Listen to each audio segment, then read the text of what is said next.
Pues superados los problemas técnicos, como digo, vamos a empezar el acto de hoy, más que en esta semana que tienen programado el febrero republicano, parte del Ateneo Republicano y de Sintonía Laica.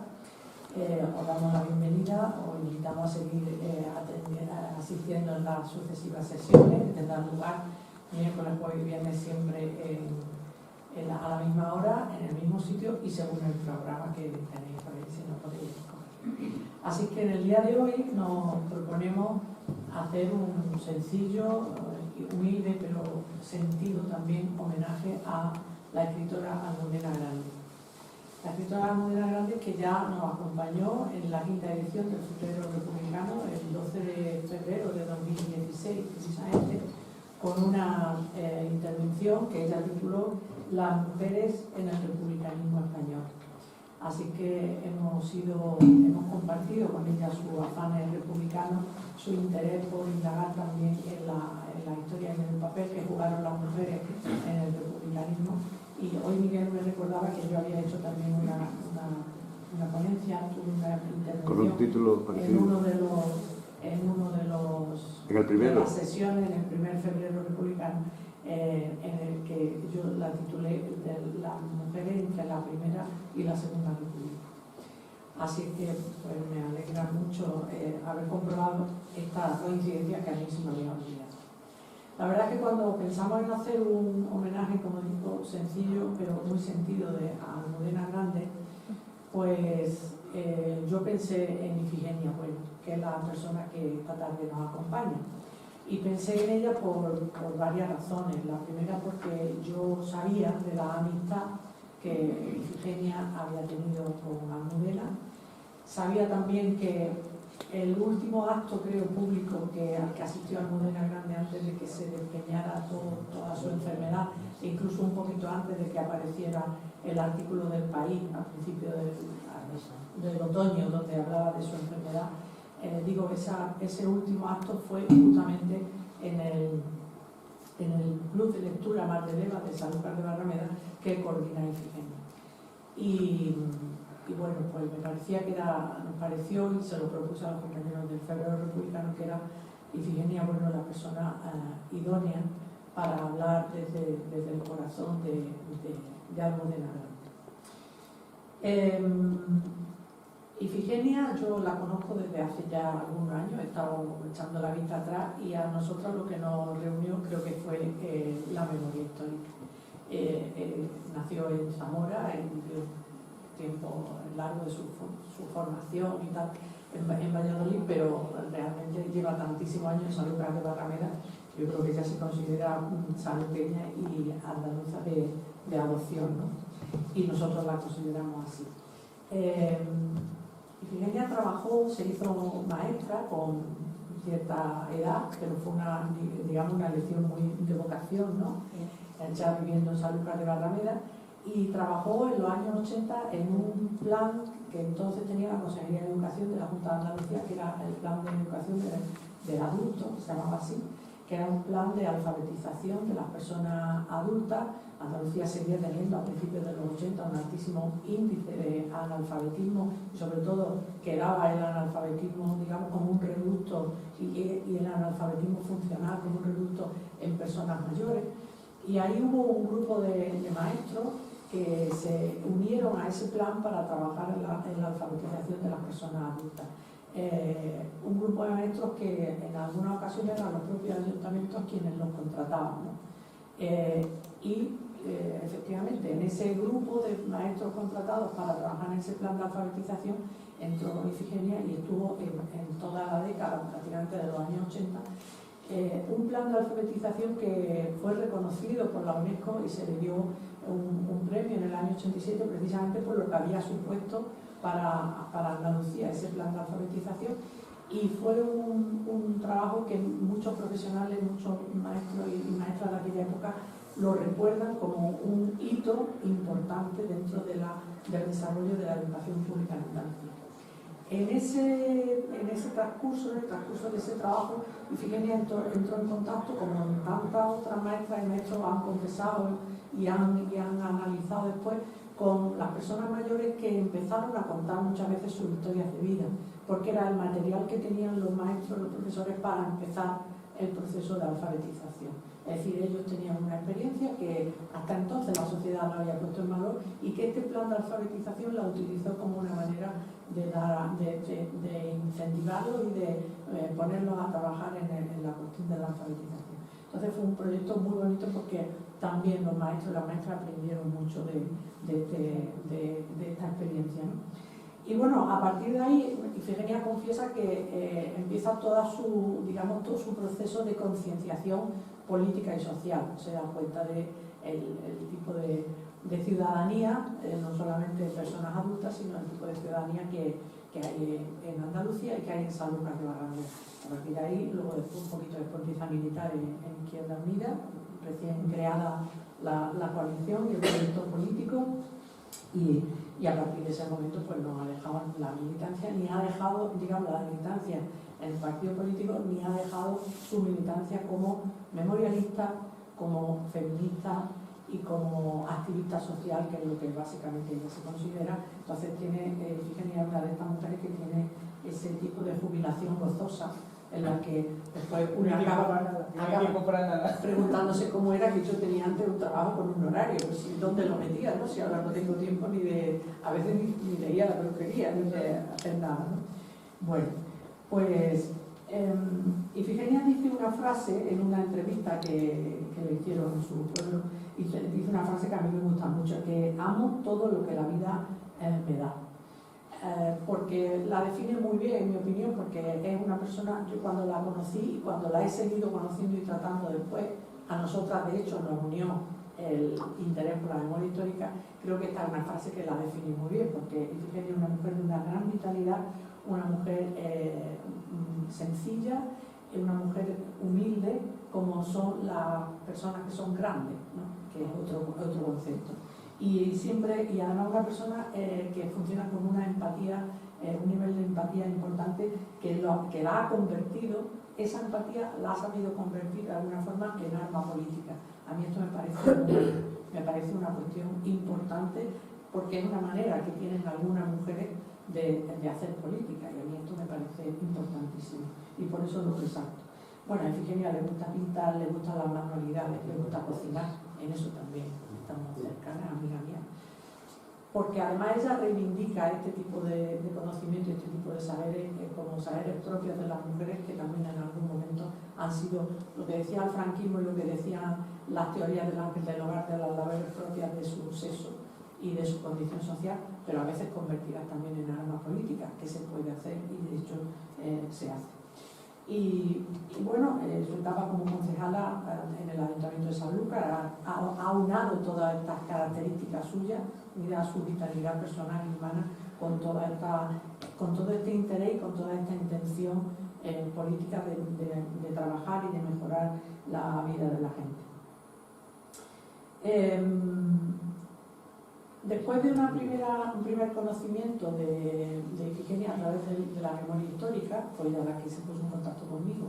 Hicimos un par de cosas en Sanlúcar de Barrameda, hemos hecho algún artículo en la revista que yo hacía, he ido allí a presentar algún número de la revista, he dado una charla de memoria histórica. Después de eso, lo que nos acabó por seguir manteniendo unida fue la literatura, el amor por la literatura. Y ese grupo de lectura, ese club de lectura que se llama Mar de Leva, que verdaderamente yo tengo que confesar que estoy deseando de que me vuelvan a invitar, porque es un espectáculo ir a reunirse con las mujeres. No hay solo mujeres, pero hay mayoritariamente mujeres en el club de lectura de Mar de Leva, que son lectoras atentas, lectoras interesadas, que cuando llegan allí te hacen una radiografía de tu libro, que te tratan con cariño, que te dan café en la Fundación de Medina Sidonia. Y bueno, y todo hay un grupo. Ir a Sanlúcar de Barrameda allí a leer y a encontrarse con las lectoras es un grupo, coordinada siempre por Ifigenia. Y justamente ese es el punto de encuentro de Ifigenia, y de su club de lectura con Almudena Grande, porque ella la ha conocido, porque ha ido varias veces al club de lectura, y de hecho Almudena Grande le dedicó al Club de Lectura Mar de Leva, le dedicó un artículo en El País que Ifigenia ha tenido la deferencia de traer aquí hoy para que después, si queréis lo podéis coger, aparte que habrá una de las compañeras de Mar de Leva que luego lo leerá, ¿no? Pero en fin, Almudena ahí, en ese artículo precioso, habla de estas mujeres que leen y que comentan la lectura. Así que no puede ser más adecuado, en mi opinión, el título que ha elegido Ifigenia para su charla de hoy, que es la amistad y la literatura. La amistad como un elemento personal, como un sentimiento que una pone en ejercicio de manera voluntaria y por elección, básicamente, y la literatura, que es también una elección, y cómo estos dos elementos se van incardinando de alguna manera. Y como digo, definen muy bien esto, tanto en mi opinión a Ifigenia Bueno como a Almudena Grandes, esta especie de capacidad que tienen a veces algunas personas para tejer lazos, para tejer vínculos entre las personas que les rodean y entre las personas de quienes ella eligen rodearse. Así que nada, yo te agradezco muchísimo tu participación aquí en este Febrero Republicano. Espero que no sea la primera vez, espero que no sea la última. Y bueno, estamos deseando de escuchar a Ifigenia. Adelante. Bueno, pues buenas tardes a todos y a todas. El habla no es una guitarra, soy andaluza, traducción, pero el habla la tengo todavía castellana, es imposible cambiarla, así que ¿se oye?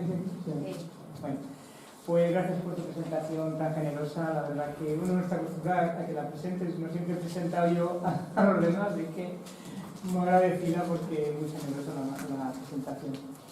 Y muchas gracias también al Ateneo Republicano y a todos vosotros por estar aquí y sobre todo por contar conmigo. No podía decir que no ante la amistad que me une a Pura y también por la amistad que me unió a Almudena Grandes. Después pensé que podía aportar yo aquí a esta charla, ¿no? Que soy una humilde lectora, cuando tanto se ha escrito y hablado de ella, porque no hay día que no salgan críticas, comentarios, recuerdos de Almudena Grandes, ¿no? Y sobre todo qué papel iba yo en estos febreros republicanos donde veo tanta gente tan importante que vine a presentar, pero bueno, digo, yo voy para allá y perdonadme lo que yo pueda, yo lo haré lo mejor posible, así que aquí he escrito mis cositas para que no se me olviden. Como digo anteriormente, pues la obra de Almudena está suficientemente analizada y poco nuevo voy a aportar yo. Por lo tanto, he pensado que lo mejor era vincular eso, la amistad que yo tenía con anécdotas y demás, y lo que nos unió con la literatura, ¿no? Como ha dicho antes Pura, pues coordinó desde hace varios años, desde que me jubilé. Ella empezó antes de la jubilación ese club de lectura, pero luego continuamos. Cuando yo me jubilé de educación de personas adultas, que fue en 2011, 2010, no me acuerdo exactamente, pues continuamos con el club de lectura, han ido cambiando. Al principio era gente con menos nivel, luego han ido aumentando el nivel, ellas, otras han ido entrando nuevas, en fin, que ha ido variando el club de lectura, ¿no? Y nació eso después de la educación de personas adultas, donde trabajé durante más de 30 años. Y ha sido a través de este club como hemos podido contactar con autores como Almudena, como Luis García Montero, con Benjamín Prado, Felipe Benítez Reyes, Eduardo Mendicuti, Pura Sánchez, Juan José Tellez, etcétera, un montón de gente que ha ido pasando por allí. Pero ha sido Almudena la que verano tras verano, aprovechando sus vacaciones en Rota, ha ido teniendo presencia en San Lucas, sobre todo a través de Club de Lectura Mar de Leva, pero también en los encuentros en La Paz con Izquierda Unida también fue un par de veces, o con el Foro por la Memoria, con lo que también estoy también muy relacionada, tanto con los dos como ha dicho Pura antes, ¿no? Y como poco a poco se fue integrando en estos círculos, pero como digo, sobre todo en el Club de Lectura, donde se hizo amiga de todas nosotras y con su memoria prodigiosa recordaba el nombre de casi todas. Cuando llegaban, esta marica de Paulina, Isabel, Antonia, increíble, pero así era, ¿no? No puedo pasar por alto la generosidad intelectual y humana, y por eso dejé la conferencia girará en torno a este tema, ¿no? A esta humanidad y a ese compromiso con lo que abajo. Ejemplo ello es el artículo este que ha dicho Pura de Mar de Leva, que me gustaría que lo leyera Carmen Pilar, que fue compañera también de educación de adultos y que ahora también está en el club de lectura. Sí, léelo. Si no os importa que lo leamos, ¿no? Sí. Luego lo ¿Te importa subir a la Sí, mesa? será mejor, Creo que lo sí. hizo yo desde ahí, ¿no? Carmen, no te muevas, yo me muevo un poquito y lo hago así.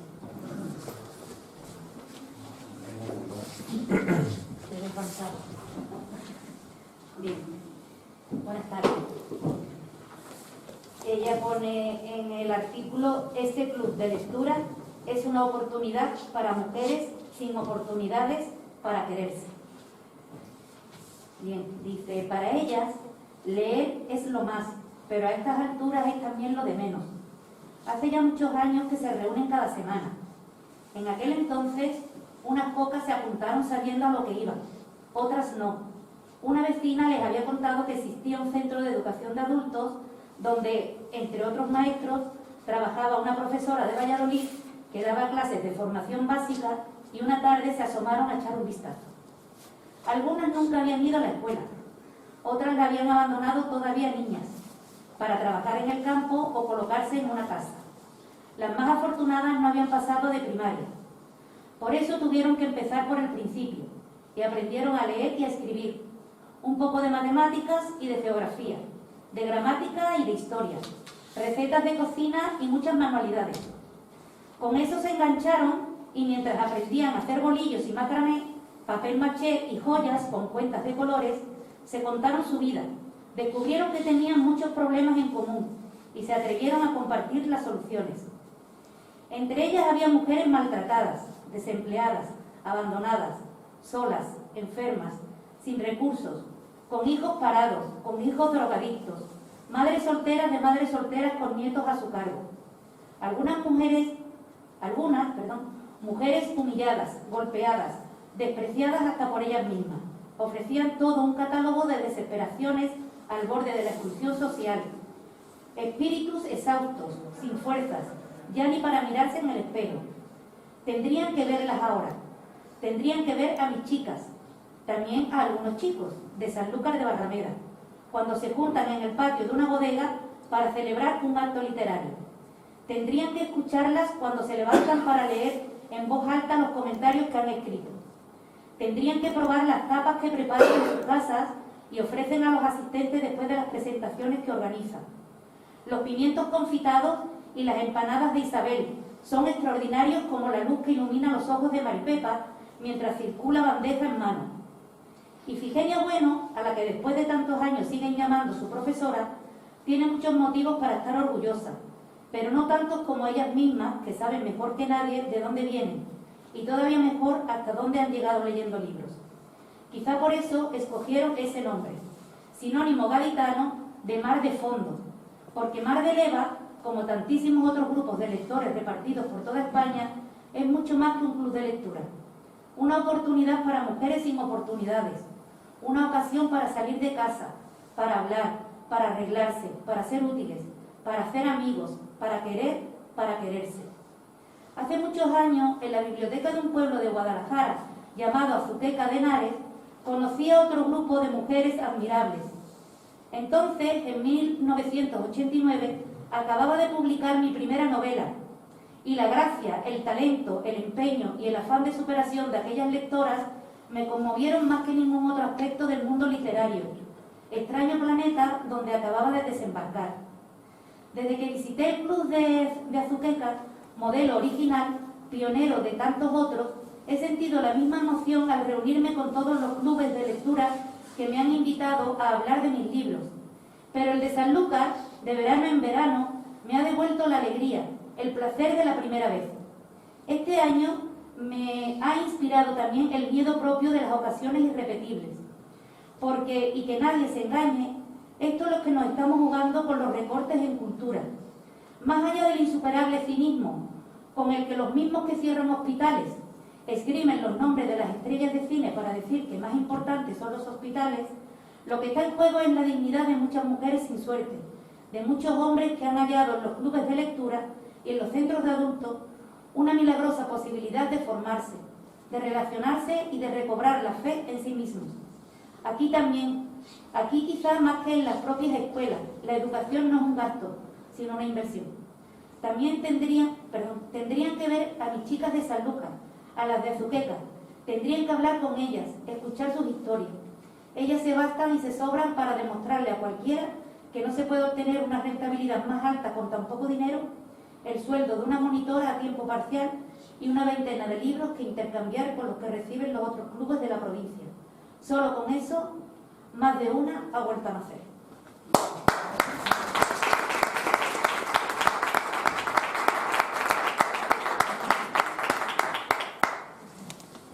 Como veis, ella partía de la realidad, de lo cotidiano, de la humanidad y la solidaridad con gente totalmente anónima, y cómo aprovechaba la plataforma de un periódico nacional como era El País, donde lo publicaba, de gran tirada para dar voz a personas marginales, a las mujeres, a los más pobres, con ese corazón luminoso, enorme, comprometido con la gente sencilla y trabajadora. A la vez el artículo muestra su capacidad no solo de solidarizarse, sino de emocionarse, que era lo que ella intentaba siempre, con la labor cultural que estábamos llevando a cabo desde Club de Lectura. Y en otros años no lo recordaba, siempre nos valoraba mucho lo que hacíamos, que bueno, tampoco era gran cosa, pero bueno, para ella le suponía y para mucha gente también. Era el estado, como dice ahí, juntas y quererse y aprender a quererse, ¿no? Todavía a día de hoy me está costando creerme que ya no volveré a verla. No es fácil aceptar la muerte de una mujer tan vital y humana. Y duro escuchar las declaraciones sobre si merecía ser hija predilecta o chantajear con su figura para ello que después de muerta, ya que más da que la glose en su figura o no. Lo importante es que los que la leímos, los que la seguiremos leyendo y muchas generaciones futuras tendrán su obra para reconocer su talento literario. Conociendo a Almudena y su espontaneidad, me imagino dónde habría enviado a sus mediocres que posiblemente no habrían leído nunca un libro de ella, ni a lo mejor otros libros tampoco, ¿no? En Sanlúcar hace unos días, pues se llevó al pleno, el mes de enero, se llevó una moción, que incluso fue propuesta por el Club de Lectura Marrero, que lo dijimos a Izquierda Unida, mira, lo de hacerla hija predilecta, y poner un nombre de una calle o una plaza, e incluso también hacer un acto literario grande en la ciudad, ¿no? Y desde el Club de Lectura pues enviamos una carta apoyando esa moción tanto en la prensa como a todos los grupos municipales en el ayuntamiento. Bueno, pues la moción salió, pero simplemente por los votos de Izquierda Unida y de Podemos. Los demás grupos se abstuvieron. Misteriosamente el PSOE, que es un grupo de izquierda, también se abstuvo.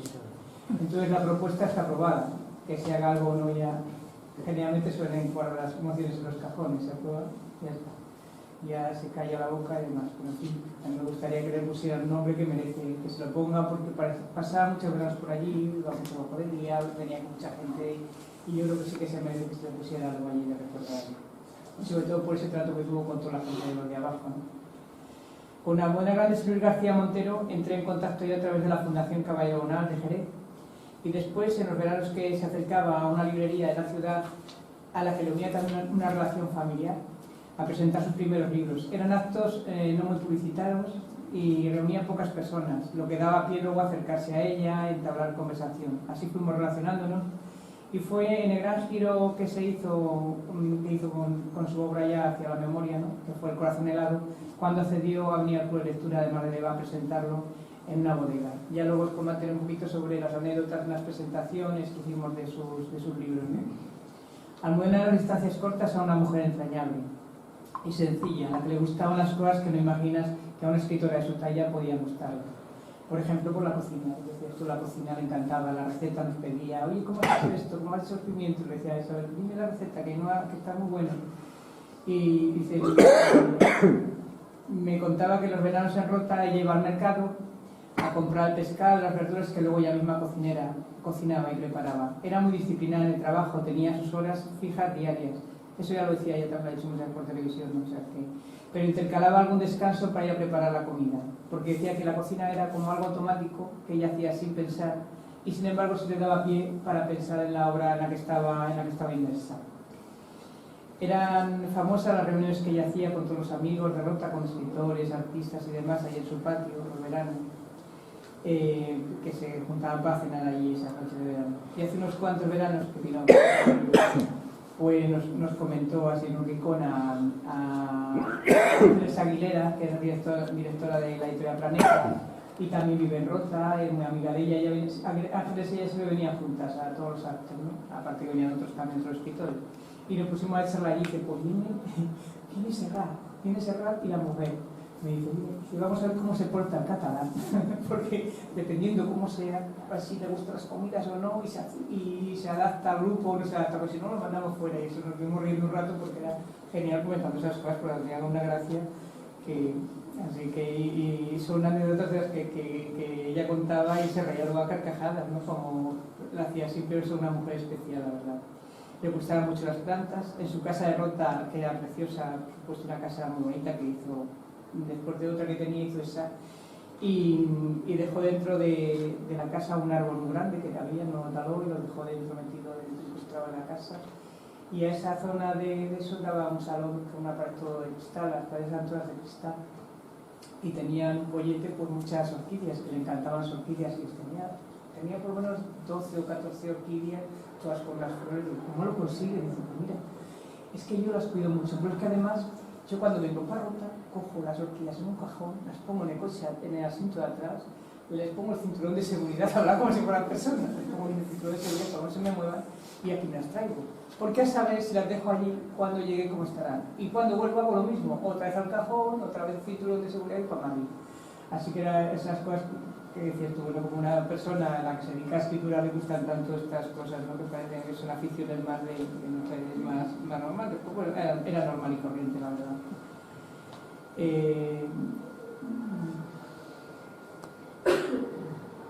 Tenía también en la salida de la cocina tenía un pequeño huerto que también cuidaba, tenía perejil, tomates, cositas así que también cuidaba ella. Me gustaba que cuando no estaba tenía una persona pero me encantaba ella sus cosas, me gustaban mucho las plantas. Y cada vez que venía San Lucas a presentar sus obras venía siempre acompañada de casi todos sus amigos. Así aparecían por allí Joaquín Sabina, Benjamín Prado, Felipe Benítez Reyes, Eduardo Mendicuti, Caballero Bonal y por supuesto Luis García Montero, que era siempre con ellos. Un año nos trajo para que conociéramos a Miguel Ríos. Un año se presentó y dijo, a Miguel Ríos porque sé que os va a gustar conocerlo. Y eso fue en la fundación de Casa Menia Sidonia.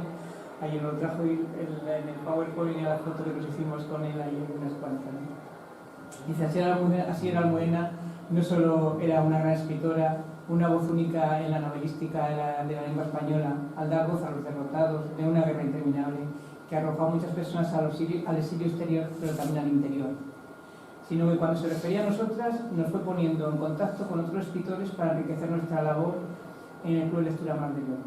En Sanlúcar, ciudad de veraneo, como sabéis, esperaban tanto los lugareños como los foráneos con una expectativa a ver qué acto organizábamos, venía Almudena, bueno, si no.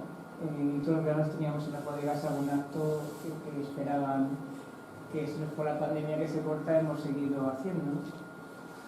Almudena decía que disfrutaba más leyendo que escribiendo. Ojalá me pagara por leer, decía, riéndose a carcajadas como ella. Era una gran lectora, imposible no serlo para ser la gran escritora que fue. Marcaba sus libros con posit. Subrayaba, contaba que le daba pena de los libros, pero que no sabía otra forma de trabajarlos. Por eso un día, en la presentación de La Madre de Frankenstein, que la íbamos a hacer en San Lucas, algo lo comento, pero no se pudo con la pandemia, y ella lo presentó en Trebujena, en el Partido Comunista, en la sede del Partido Comunista. Me fui para allá, me llevé el libro. Yo los libros también los tengo llenos de posibles, pues señalando que luego hace para los comentarios.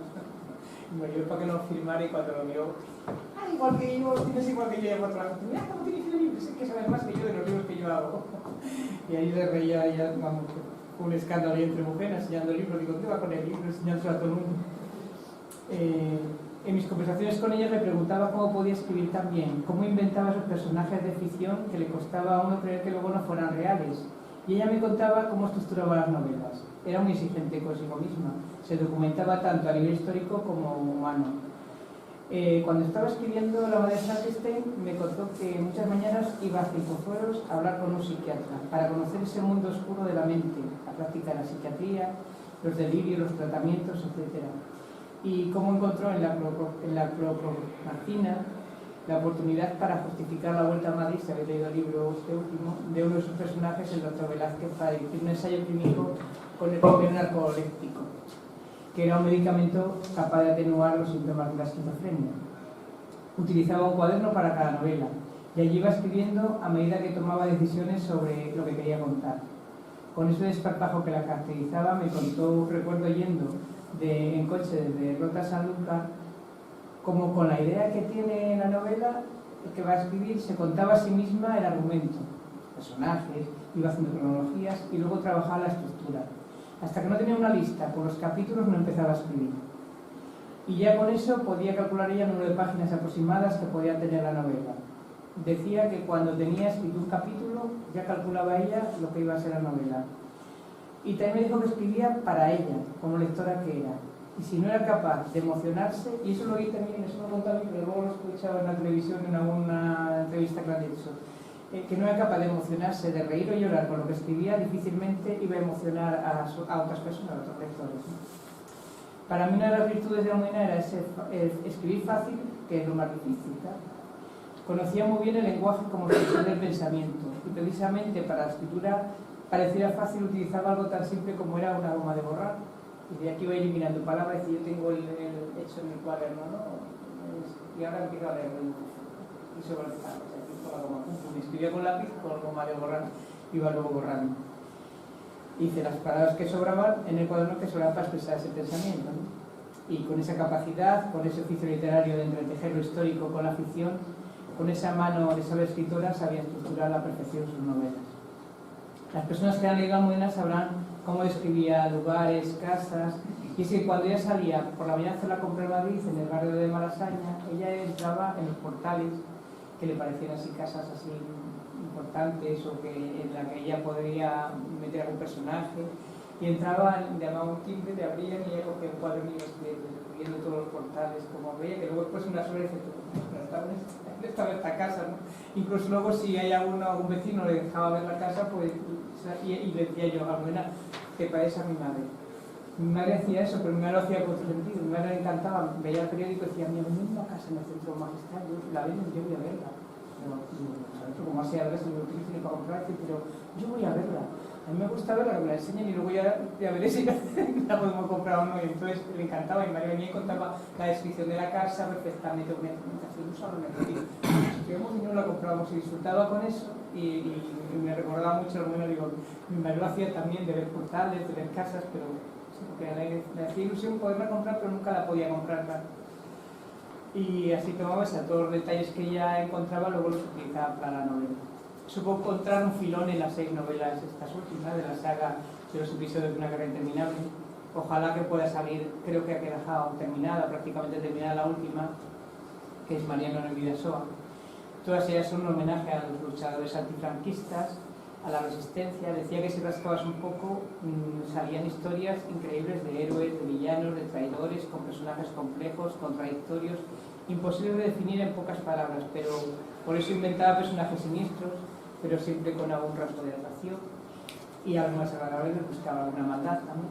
No daba puntadas sin hilo, sabía crear personajes como nadie, fabular con ellos hasta hacerlos tan creíbles que te apena que no hubiera existido en la realidad, y con toda la intimidad de esos personajes, la historia de una dictadura que vivió tolerada en el concierto de las naciones, que prefería mirar para otro lado, como saben, los que estamos aquí, casi todos, ¿no? Almudena es definitivamente la escritora de la memoria. Dialoga con la historia, con esa parte de la historia que no nos han contado, que no aparece en ningún libro, aquella parte de la historia silenciada del pasado, que nos va a ayudar a conocer mejor el presente y encararnos con más conocimiento hacia el futuro. No sabremos quiénes somos si no sabemos quiénes hemos sido, y no sabremos quiénes hemos sido si no destapamos algunos episodios ocultos del pasado. Y ahora pues voy a pasar a hablar un poquito de los libros que presentamos, ¿no? Esa saga emulando a Pérez Galdós, y el primero que presentó allí pues, fue El corazón helado, con el Manuel Legamos. Seguramente por la mayoría ha leído este novela, lo habéis leído, porque es que si no hay que leerlo. Comienza con el entierro de Julio Carrión, y Almudena contaba que esta historia la inspiró, como ella se inspiró en cosas curiosas, ¿no? Ella fue al entierro de la madre de Benjamín Prado, y allí vio una persona, una mujer, como escondida en un árbol, o va a ser la novela, así va a empezar El corazón helado, y así empieza El corazón helado.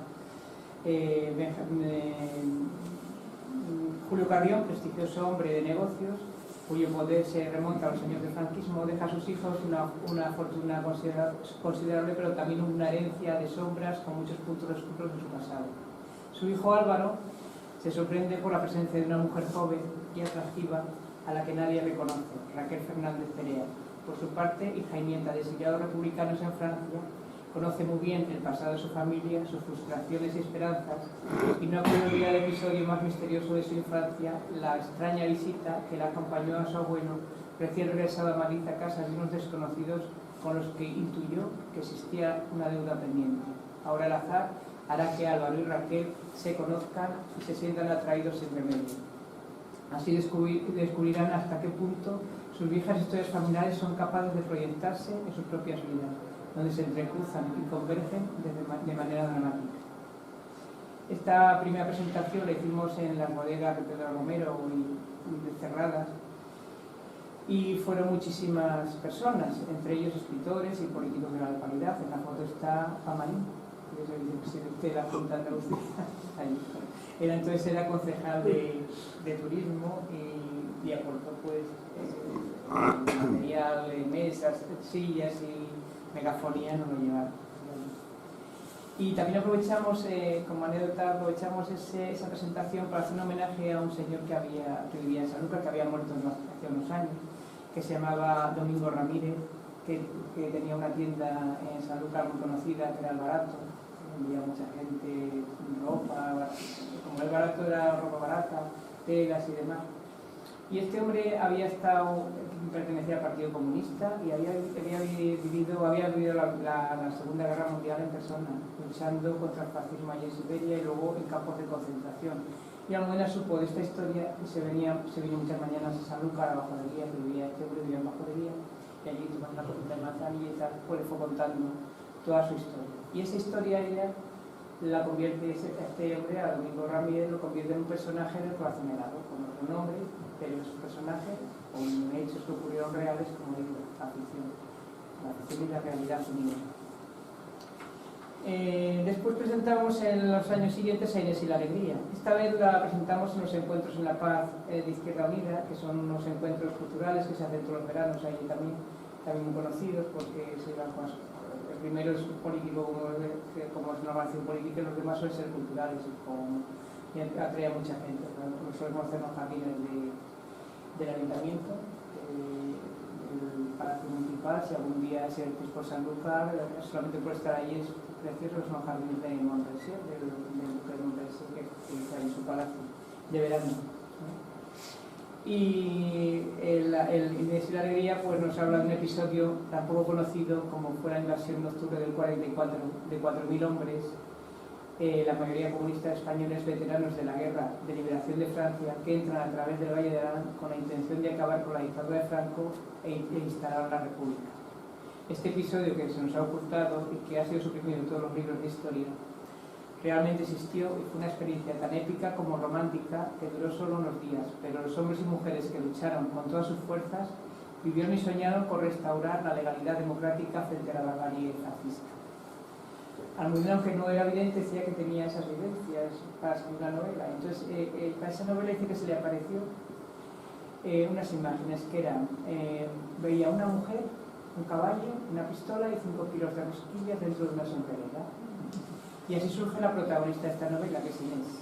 Pues la anécdota es que ya lo vamos a presentar al día siguiente y le digo a mi hijo Pablo, que está aquí, digo, Pablo, si me ayudas, nos ponemos a hacer rosquillas y me invito con una sombrera de la mañana y nos llevamos las rosquillas. Así que hicimos 5 kilos, un montón de rosquillas, lo pusimos por la noche a hacerlo y ya lo teníamos hecho, lo metimos la sombrerera que pusimos encima de la mesa y todo el mundo pensaba que era un tambor rociero.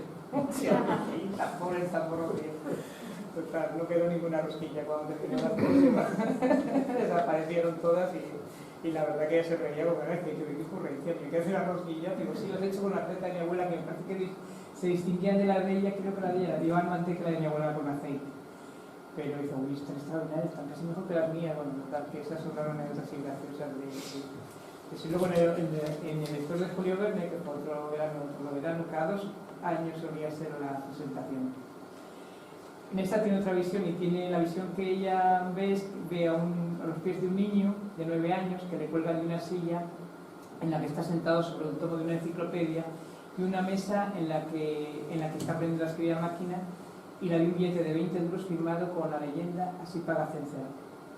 Cuando hicimos la presentación del libro de Sanlúcar, sentamos a la mesa a Cristino Pérez Meléndez, que es un catedrático de Psicología de la Universidad de Granada y amigo personal que inspiró el personaje del niño Nino, el chaval hijo de un guardia civil que vive en la casa cuartel y que hila todo el relato.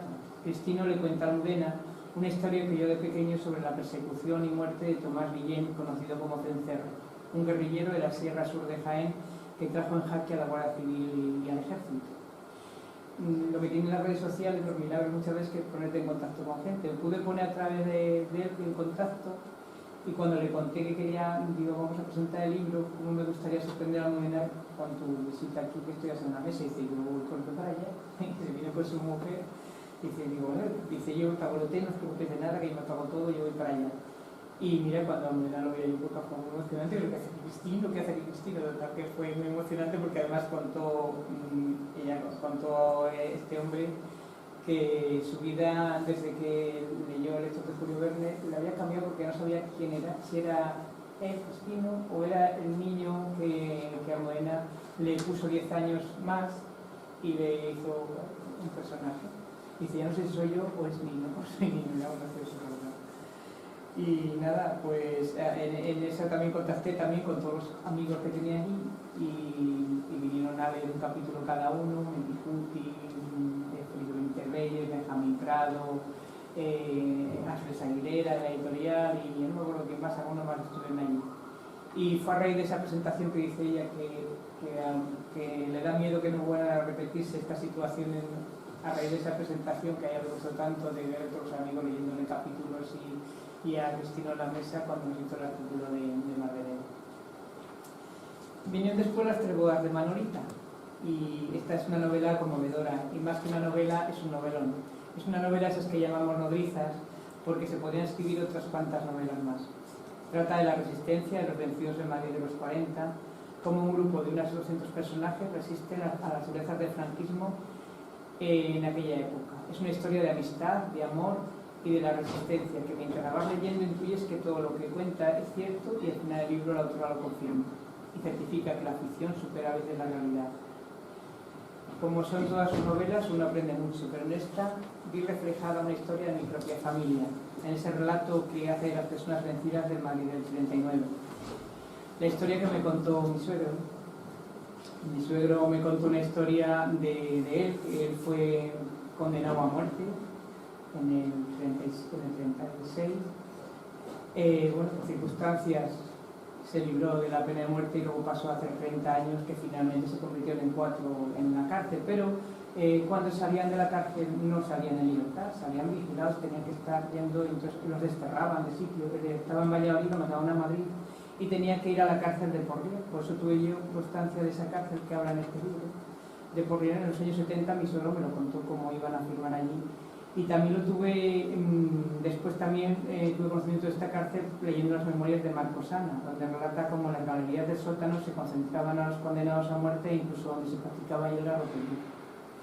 Y también vi reflejada en la cola de Porlier a mi suegra, que mientras hacía de intermediaria, mi suegra tenía 14 años, era vecina de la madre, y la madre estaba enferma, pero claro, lo dejó en la cárcel, quería mandarle bocadillos, tabaco o dinero, un filo que necesitara, y la utilizaba ella pues de recadera, tú vas para allá, para acá, y mientras estaban en las colas ella contaba la solidaridad que había entre mujeres que se ayudaban unas a otras haciendo la cola para la cárcel.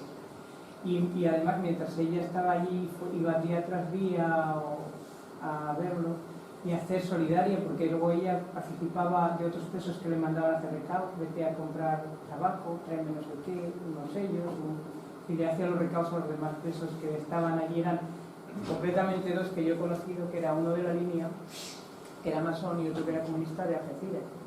Y ella le hacía esos recados y nunca los olvidaron, ellos nunca lo olvidaron, ni se olvidaron nunca entre ellos. De hecho, heredamos nosotros, mi marido y yo, el tener que cuidar a aquellos señores que vivían en la línea, y teníamos que ir de vez en cuando a visitarlos, a llevarlos porque tenían poco dinero, sobre todo el que era masón no tenía apenas nada, le llevábamos comida, le llevábamos dinero, y siempre estuvimos muy unidos. Y en esa de mi suegra de los 14 años, que tenía 14 años, se fue enamorando de mi suegro con 14 años, 15, 16, y no sé si las mujeres de aquella de la República eran más atrevidas. Le escribió una carta de amor que él nunca pensaba, porque ya la veía una niña que llegaba allí a hacer el recado de su madre, pero bueno, cuando le escribió la carta de amor con 16 años, que se había enamorado de él, pues bueno, pues él ya fue viéndola de esa manera, y así se enamoraron. Y cuando él salió de la cárcel, la madre había muerto, no tenía dónde ir, y mi suegra con 2 narices pues lo llevó a su casa, con 18 años lo llevó a su casa.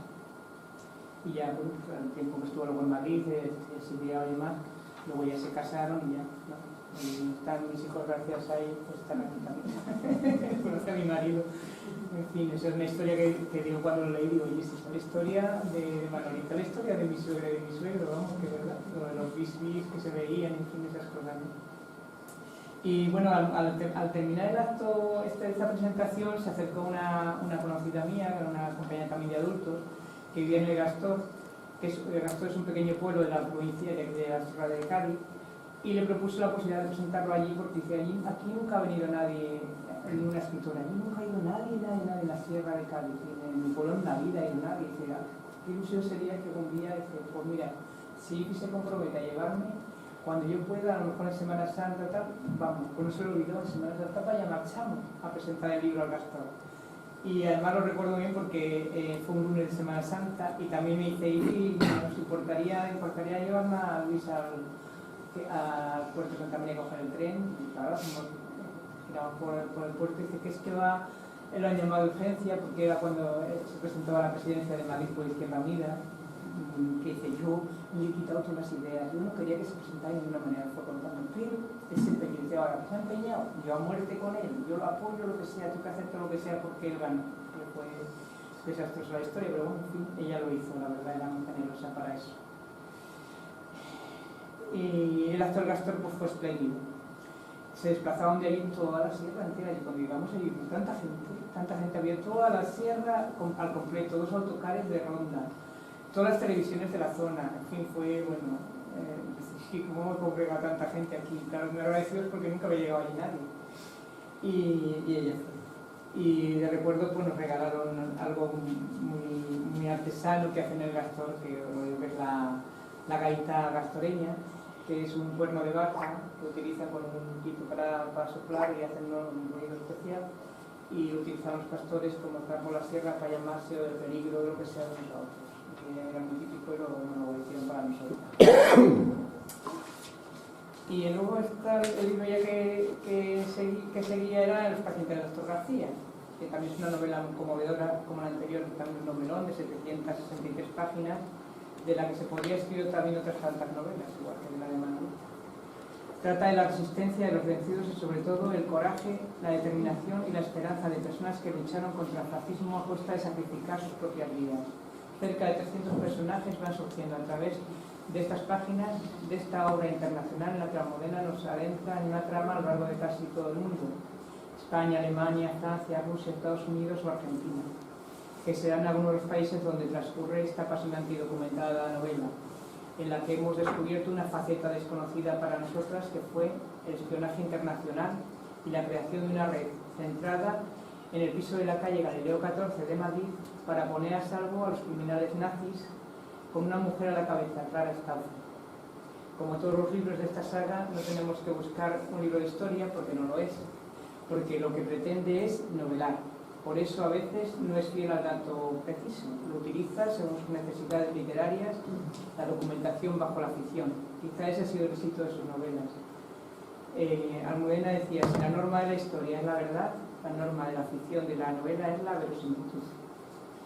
La anécdota de esta novela es que, bueno, yo fui a recoger a Rota, fuimos a recoger mi hijo y yo a Rota, y aparcamos el coche ya en mi garaje y nos fuimos a la calle La Mar, que no sé si conoce Sanlúcar, está al fondo de la iglesia de Santo Domingo, y antes de la iglesia está la bodega de Argüeso, que es donde hacíamos ese acto. Y dice, oye, ¿qué cantidad de gente hay allí? Digo, ¿pasará algo? Digo, pasa que vienen a verte. Te va la vuelta por la iglesia, y más de 500 personas seguramente esperando, ¿no? Digo, están esperando que desde la entrada para ver qué poder de convocatoria tener. Digo, si el poder de convocatoria es el tuyo, el nuestro no es. Así que, y ya la última, que ha sido, como dice, el último sitio, yo creo que de los pocos, creo que lo presento entre Eugenia, no sé, el poco sitio, nada más Frankenstein, que luego llegó lo de la pandemia, se paralizó todo, y fue el último sitio donde estuve. Como todo este ciclo de evaluación, esta novela es el recordatorio de la amnesia histórica que aún sufrimos respecto al franquismo. Trata de la agonía y muerte de Aurora Rodríguez Carballera en el apogeo de la España nacional católica, el manicomio de mujeres de Cienpozuelos, de Madrid. Sin olvidarnos del argumento, hay que destacar su estructura formal, con la proliferación de recursos retóricos que, como os digo, de las otras, con la utilización de la ficción, pero sin fisuras. Nos introduce en una historia de palpitante verosimilitud, utilizando a los tres protagonistas narradores, el doctor Velázquez, María, que era la enfermera, y doña Aurora, va introduciéndonos a 117 personajes, entre los que realmente existieron, como son doña Aurora Caballé, que asesinó, si habéis leído el libro, a su hija Hildegard Rodríguez, y los siniestros psiquiatras Vallejo Nájera, el de Gen Rojo y el López Ibó, que hacía esas cosas tan buenas con los homosexuales y demás. Teníamos planeado haberla presentado en junio del 2020, pero no encontramos nadie que nos prestara el local con la pandemia. El ayuntamiento no se comprometía, las bodegas tampoco, total que decidimos dejarla para el verano del 2021. Y ya pues cuando se acercaba la fecha, pues entré en contacto con ella, vi el WhatsApp y miré la foto que tenía puesta en el WhatsApp, que había cambiado. Y cuando vi el perfil era una mujer delgada, sin pelo, y me parecía un señor que no la puesto, ya no había apellido. ¿Qué sería? Es una novela. Y entonces le pregunté, digo, me acabo de ver tu foto de perfil, ¿te ha pasado algo? Y me contó lo del cáncer, ¿no? Pero vamos, me dijo que se encontraba bien, y dice, oye, sí, que se compromete. No, yo me comprometí, digo, ¿qué pasa? No estoy deseando de ir a tu lectura, a presentar el acto, estoy bien, me encuentro bastante bien, ya estoy recuperada, pasando el pelo, y dice, ya he querido mostrar ya todo como estoy y contarlo. Y yo cuando la vi en persona ya me costaba creer que era la misma, ya no sé si me fue con el polvo la lo que nunca no había cambiado era la fuerza en la voz tenía la misma, pero el aspecto no era ella, y pasó igual a toda la gente que estaba allí, y pues no era la que está allí, no se reconocía. Y la anécdota que fue que le hice yo una muñeca, porque hay siempre alguna cosa cuando iba ella allí especial. Y como doña Aurora hizo los muñecos aquellos que hacía para darles vida, digo, mira, una muñeca, le regalo, hice una muñeca. Y mira, qué ilusión le hizo, qué ilusión tan grande cuando vi la muñeca, que no me lo puedo creer, pero ¿has hecho tú la muñeca? Digo, sí, la hice yo, digo, como doña Aurora, dice, ya quisiera doña Aurora hacer esta muñeca. Era muy feo, lo que hacía era horroroso. Total, que cada presentación le regalábamos algo siempre. Le regalé una vez también en un cuadro que le pinté con de Julio Verne, le pinté una lectora leyendo el libro de Julio Verne, y un día en su casa me enseñó que lo tenía todo colocado, le hicimos un retrato que lo tenía en el despacho de Luis, y dice, pues tengo todo, el tío guardo que es mira, me pintaste esta camiseta que no sé qué, lo tenía todo allí, y es que le encantaba, siempre era muy agradecida y me valoraba mucho eso de que yo supiera pintar, hacer manualidades, decía que yo no sabía hacer nada, digo, no sabía hacer nada, bueno, de verdad. Y me decía que yo como soy inútil, no sé hacer nada, te valoro tanto. Y nada, pues después de la presentación pues siempre nos íbamos a cenar, esta la recuerdo más, fuimos a cenar con ella, con Luis y también con su hijo Mauro, que había venido con ella. Y estuve charlando un rato diciendo que se encontraba bastante bien, que el cáncer también le había venido bien para adelgazar y que estaba cenando ahora para engordar. Y que no quiero comer mucho pescado frito, que pescado frito un poquito solo para no engordar. Y me contó también que iba a ser abuela, que su hija Elisa, que iba a tener un niño que no se le daría el sexo, que nadie podía pensar que unos meses después el cáncer acabara con su vida, la verdad. La última conversación la tuve a finales de agosto, que le envié una noticia y me dijo, pues ya estamos en Madrid. Dice, ya sé que es una niña la que esperábamos, y la vamos a poner Jimena. Y bromeamos, digo, bueno, y le vas a hacer, ya te veo haciendo la ropita, y dices, que soy como tú, que sabes hacer de todo, no tengo que hacer nada, pero bueno, dice, no le va a faltar, seguramente la compramos y hasta ahí. Yo estaba muy contenta con eso, y eso fue, ya te digo, a finales de agosto, cuando ahí preveía, no sé si. Y luego ya no me atreví a llamarla porque había visto algunos artículos, que si no, que ya me daba corte, digo, en noviembre le mandé, ya a mediados de noviembre, le mandé una noticia de José Jurado, que es un catedrático de literatura de la Universidad de Cádiz, un libro que son padres y soldados y padres, que está teniendo mucho éxito sobre la memoria, ¿no?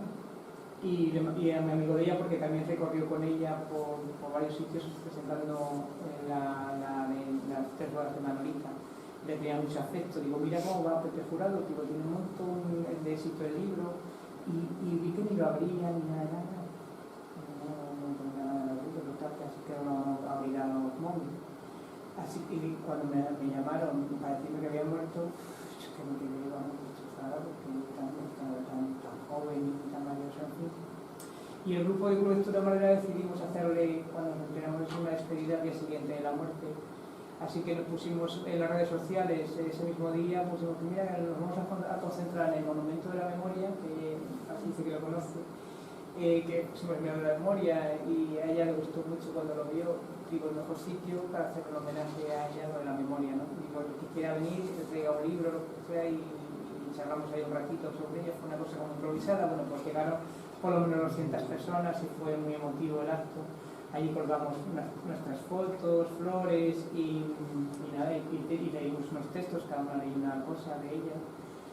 Y me leí muy emotivo porque fueron más de 200 personas. Y allá por donde también estaba Lilia, la presidenta de la Fundación de Sidonio, que propuso eso, que en el verano si hacíamos algo más preparado y demás, un homenaje en condiciones con los compañeros y demás que venían de Rota, y a ver si lo podemos hacer ya de cara a final de junio. Quedan muchas cosas en el tintero y muchos recuerdos que tampoco, porque no tenemos aquí a decir tantas cosas, ¿no? Y ya para despedirme, pues quiero recordarla con un textito que saqué de las Trébolas de Manolita, que creo que a ella le gustaría si estuviera aquí en esa lección. Y dice así ese primer texto: con el tiempo comprendí que la alegría era un arma superior al odio, las sonrisas más útiles, más feroces que los gestos de rabia y desaliento.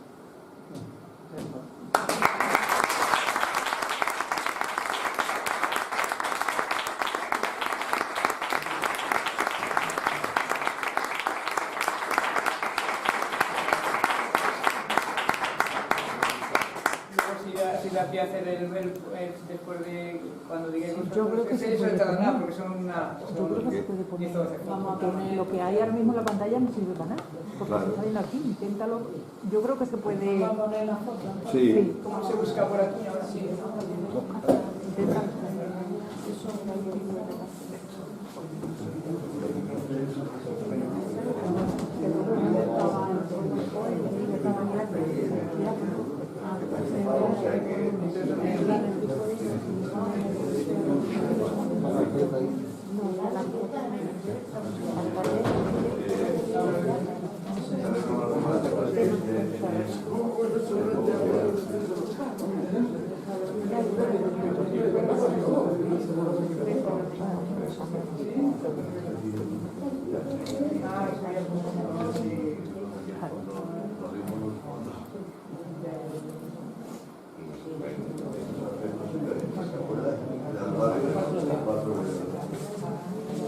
Se ha oído porque dice que igual no se ha escuchado bien. ¿Se ha escuchado? Sí, un poquito bajo. Sí, muy bien. Me pasa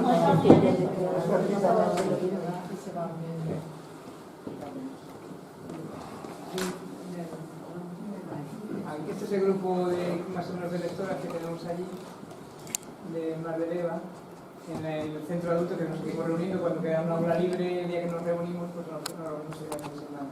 Y aquí al fondo está Pepe Jurado, que es el que está ahí, que os he hablado de esto, pues de una charla que está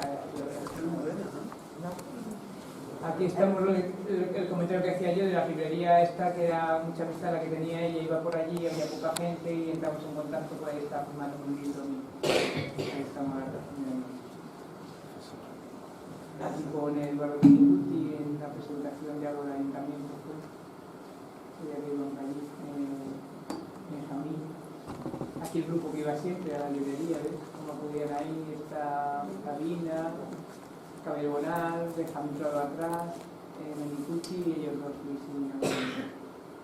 Era muy habitual verlos allí, y entonces ya te digo, con poca gente, que habrás conversación con ellos. Con Joaquín Sabina también hicimos un taller con él de las canciones. Aquí cuando nos llevó a Miguel Ríos, para que lo conociéramos, ahí estamos con él. Esta es la persona de Plaza Negada. La cantidad de gente está Malí con la corbata morada. ¿A qué partido pertenecería a los puestos? ¿A qué partido pertenecería? Yo no hago tú con el traje y las cosas, Estamos la Tienes y la alegría. Ahí está la caja de las rosquillas, la sombrerera. Ahí se ven las rosquillas ya abiertas. Ya la gente iba queriendo comer rosquillas. Está firmando los libros. El personal que había allí en encontrarme en un patio de la Victoria, en un patio cultural. Esta es la presentación del lector de Julio Verne. Ahí está Cristino, en medio de las dos. Este es Cristino el que dio la imagen de Nino, el niño del lector de Julio Verne. Benjamín Prado leyendo unos cuantos. Hay muchas fotos porque cambié de móvil y se me perdieron. Ahí está leyendo el capítulo que correspondía. Y aquí estamos en la tregua de Manolita, este jurado, este fue primero, como ven allí.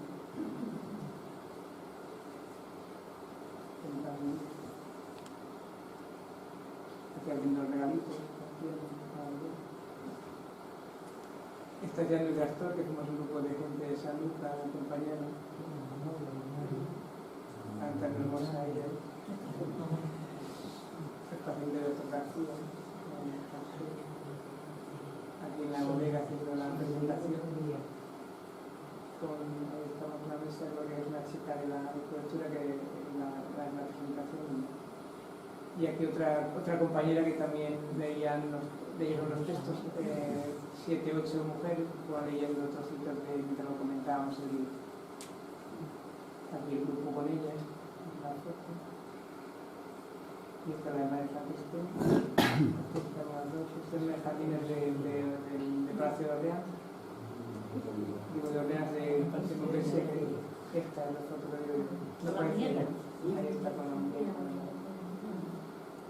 Nada que ver.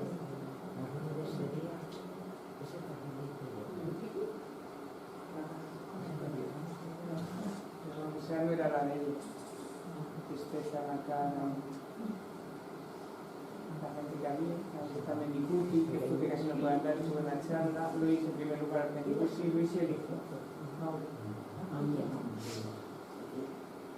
La muñeca. Es que tanta ilusión, estuvo todo el tiempo pendiente que no pierdes la muñeca, por Dios, Luis, ¿dónde está la muñeca? Guárdame la muñeca para allá, la muñeca para acá. Pero parece mucha ilusión la muñeca.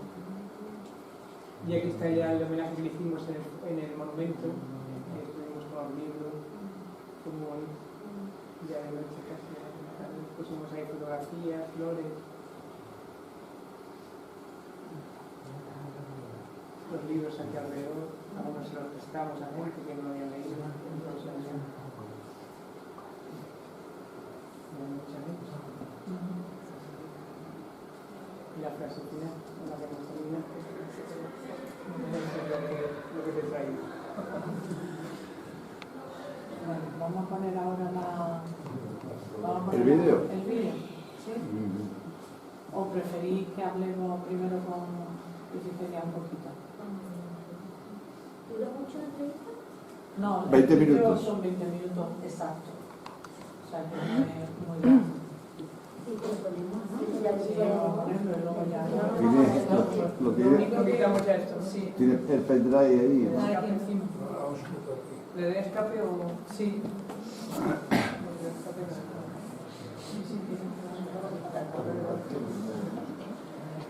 ¿Sabéis esperando? No, no. ¿Cómo salgo? Pablo, vente. Anda, Pablo, vente. Y nunca serán bastantes. Y siempre he pensado cómo tan pocas palabras, Espera, ¿se puede poner en una que dice Ese es el principio, empieza la grabación. y nunca serán bastantes.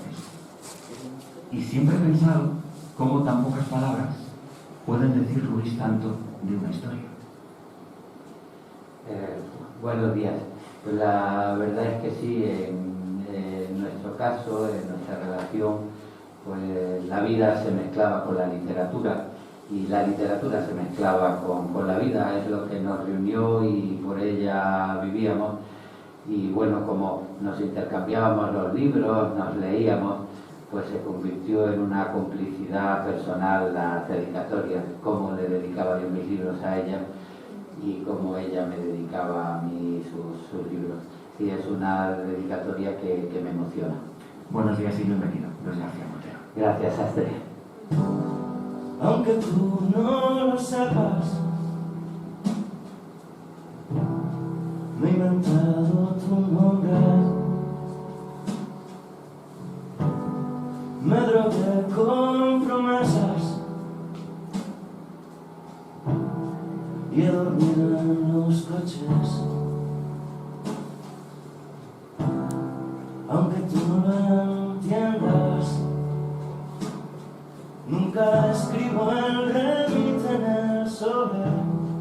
acabo de decir a Luis en la publicidad que uno tiene muchos retos cuando por primera vez en su vida se pone al frente de algo así como el pueblo. Pero que de todo lo que tenía por delante esta semana, esto era para mí lo más difícil. Así que déjame empezar por lo más sencillo, que es preguntarte cómo estás. Mira, por una parte, claro, llevando la tristeza que en este tipo, además de fechas, pues hay que negociarla mucho con los ritos y con la sociedad. Y por otra parte, pues sintiéndome acompañado.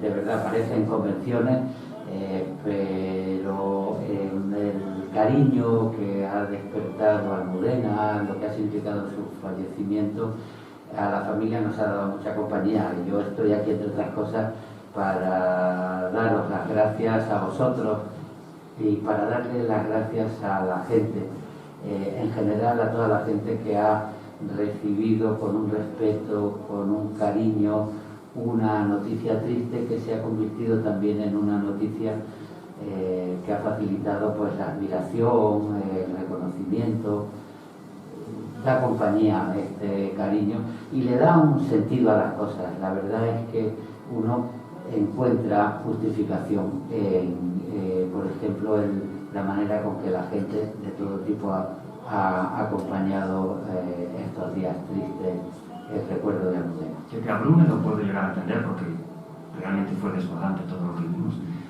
¿Pero te sorprende esta reacción? Mira, digamos, Almudena tenía muy claro, y eso yo creo que lo comparten todos los escritores, nosotros lo hablábamos mucho, el mejor premio que puede tener un escritor es sus lectores. El tomar conciencia de pronto de que perteneces a la educación sentimental de los lectores, ¿no? Eso, cuando estás en la feria del libro y alguien te acerca y te pide que le dediques un libro, en mi caso cuando me dice este libro, pero en este poema concreto, y te cuenta una historia que tiene que ver con su vida, con su amor, con sus ideas de lo que es la existencia y la honestidad, te emociona porque ves que tu trabajo se mezcla con la educación sentimental. Almudena era muy consciente de que había llegado a numerosos lectores, pero se hubiera sorprendido, como me he sorprendido yo, de que haya supuesto tanto la noticia de su muerte, porque no ya en España, sino en Europa, en Latinoamérica sobre todo. Y al hablar de lectores, pues yo quisiera reunir por una parte a el lector anónimo que sin conocerte se acerca, que le firme su libro a la feria, pero también los compañeros de la profesión, ¿no? Cuando uno ha leído pues, los artículos, pues no sé, de Sergio Ramírez, de Fernando Aramburu, de Juan Gabriel Vázquez, de Santiago Gamboa, los de aquí, de Marta Sanz, de Benjamín Prado, de gente más cercana a nosotros, pues también esos lectores son los compañeros de generación que han tenido una generosidad y un reconocimiento a la valía, y después también pues el papel en el entierro estuvo el presidente del gobierno, hubo muchos ministros, mucha gente en el tanatorio, aparte así de la gente de la cultura, y eso le dio a una noticia del mundo de la cultura casi una dimensión de Estado. Todas esas cosas yo creo que le hubieran alegrado a Almudena y que justifica el pensar que el trabajo en la dedicación a la literatura tiene un sentido, y justifican también esa idea de que la honestidad y la decencia pues tienen un sentido. ¿Sabes, José Luis, que desde todos los ámbitos, desde la política, pero desde todos los ámbitos, desde el juego de las redes sociales, estamos acostumbrados muchas veces al insulto, a la manipulación, a dar una imagen mezquina de esta sociedad? Y a mí las reacciones ante la muerte de Almudena lo que me han ayudado es a recordar y a que no debemos olvidar que hay otro tipo de sociedad, que hay otro tipo, por ejemplo, de España, y es con la que estamos comprometidos y a la que debemos tener en mente cuando trabajamos cada uno en nuestro oficio. Déjame ir aquella mañana, ya que la citabas, mañana del entierro. ¿Tú echaste en falta a alguien? No, la verdad es que no eché en falta a nadie. Había mucha gente. Ramón Lobo había hecho una convocatoria desde una columna y desde un tuit para que la gente fuese al cementerio civil con libros. Había mucha gente, gente que fue a recordar o a cantar la Internacional o a rezar un Padre Nuestro según el pensamiento de cada cual, y había muchos amigos del mundo de la cultura, ¿no? Nuestros amigos más íntimos de la literatura, de la música, del cine, y había una representación política muy importante. Y la verdad es que como yo estaba acompañado por amigos, no eché en falta a nadie. Después, al ver las polémicas de la prensa, noté que había habido ausencia. Bueno, y en ese sentido, lo que te comento, yo no eché en falta a nadie. Te estoy preguntando por el alcalde de Madrid. Sí, mira, la verdad es que también porque yo ahora ocupo la dirección del Instituto Cervantes, he aprendido a distinguir muy bien lo que es una representación institucional de lo que es un interés personal. Y yo sí eché en falta la institución del Ayuntamiento de Madrid. Está claro que no hay simpatías ideológicas ninguna.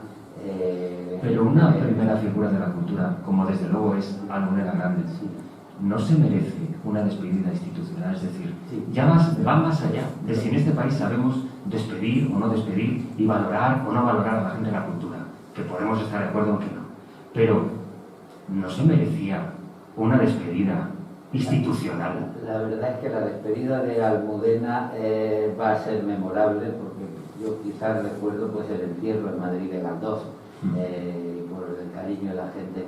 Ahí lo que sí hay es, dentro de los juegos de la política y de la situación de la política, hay una falta de conciencia democrática y de saber que una cosa es la institución y otra cosa es el debate político. Cuando a Almudena la nombran hija predilecta de Madrid, no la nombran unos partidos políticos, la nombra una institución, el Ayuntamiento de Madrid, y me parece que no se comportan bien los que mezclan el griterío político y la mezquindad política con lo que es la institución. ¿Y la forma en que se ha llegado al nombramiento de hija predilecta? Esta cosa que se ha cambiado en los presupuestos. Yo lo que comento siempre, seguir el ejemplo de Almudena, nunca pidió nada y agradeció con cariño el reconocimiento de la gente o de las instituciones que la reconocían. Si la nombran hija predilecta de Madrid, no va a ser un enjuague de partidos, sino que va a ser el Ayuntamiento de Madrid. Y en este caso, pues bienvenido sea, es el Ayuntamiento de Madrid, y después los juegos políticos de cada cual, pues no tienen sentido ninguno. Yo eso lo he aprendido en el Instituto Cervantes.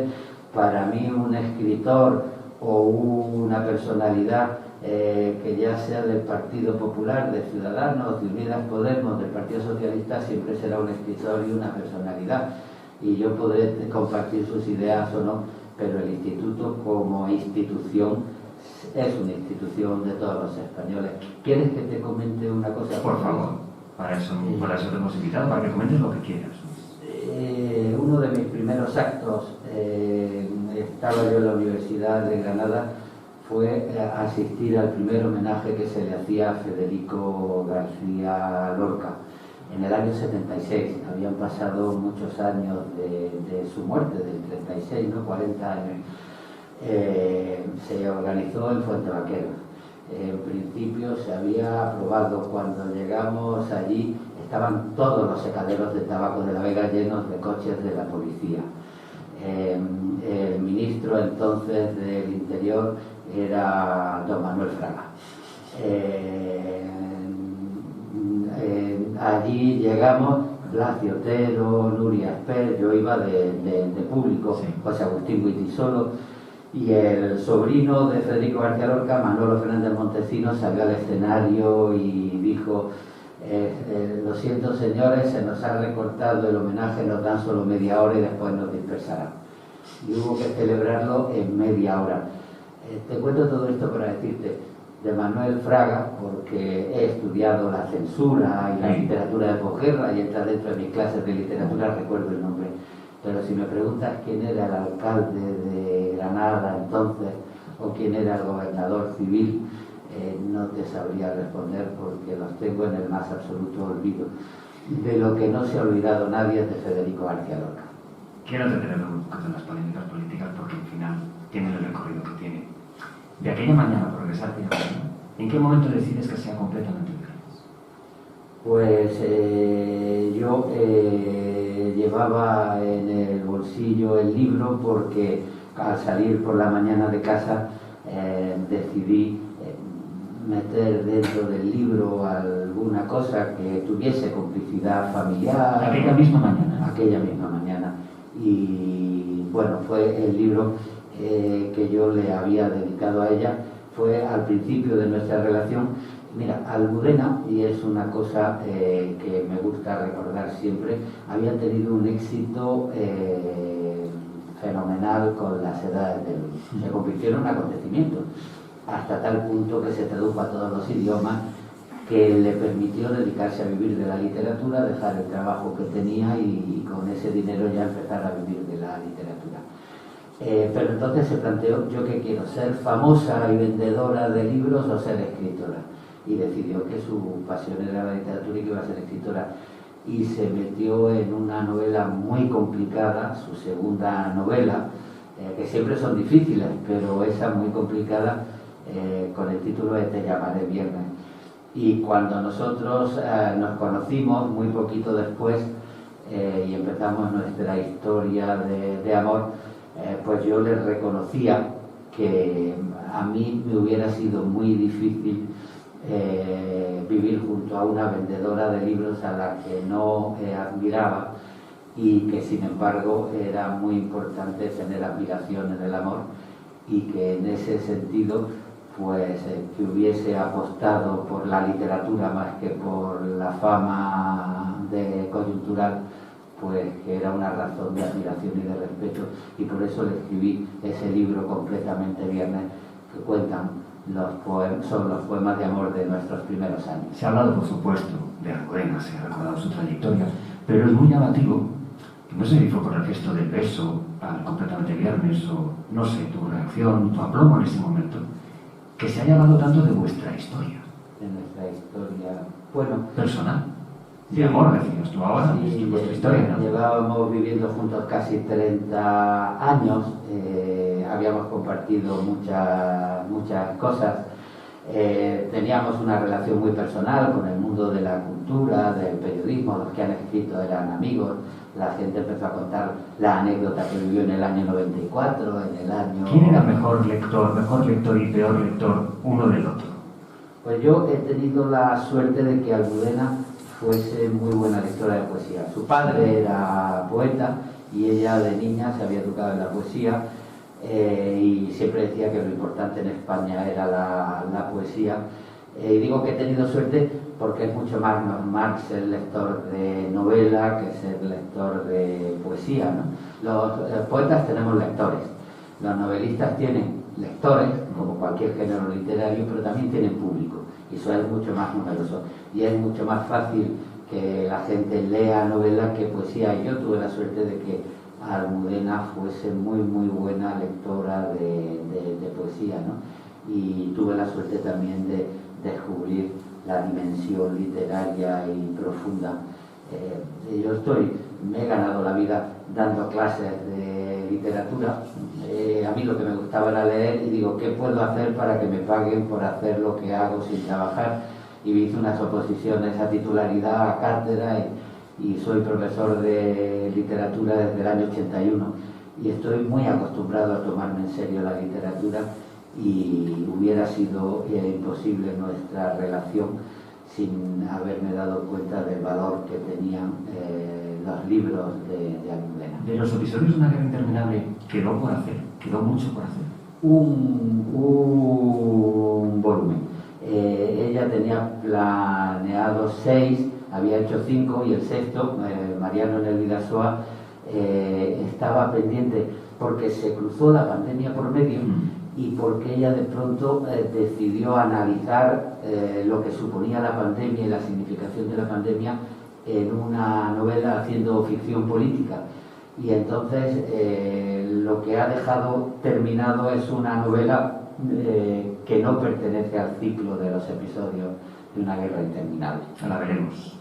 Sí, yo espero que para el año que viene la publicará Turqués, la editorial de Almudena, y que para el año que viene, cuando la editorial vea que es oportuna, pues saldrá la novela. Almudena describía que tú escribes poemas muchas veces en los trenes. Sí. Ayer cogiste un tren de Granada a Madrid. Sí. Sí. Lo que has vuelto a escribir, ¿cómo es? Bueno, ayer no vine leyendo una novela.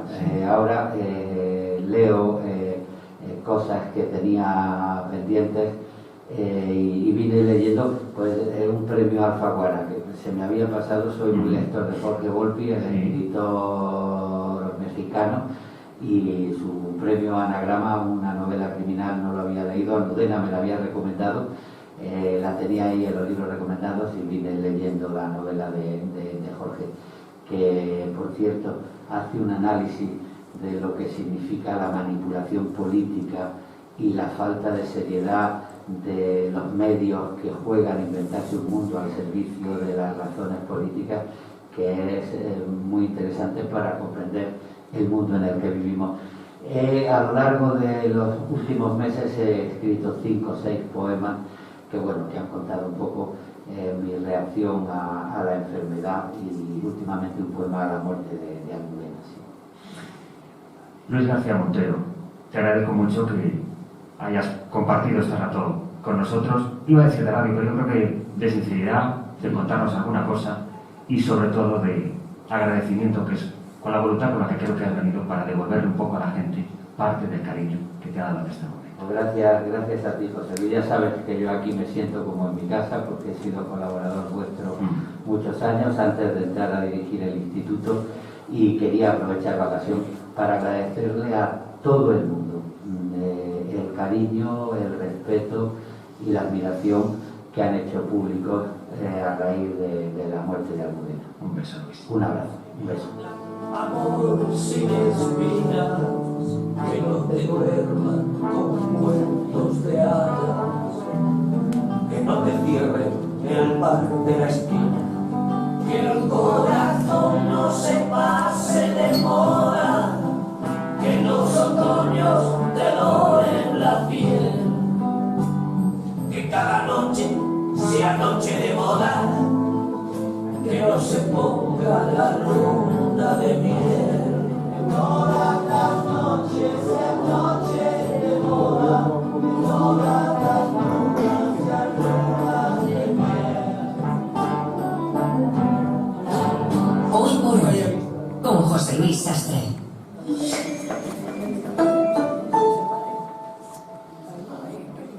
Dale Navarra. Conecta con Hoy por Hoy a través de Instagram. Cuéntanoslo.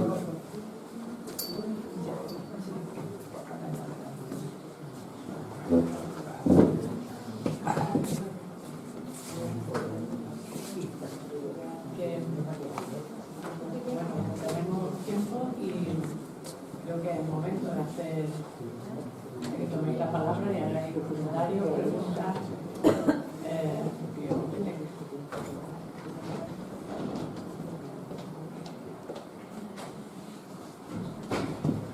Como lectora que seréis lectores.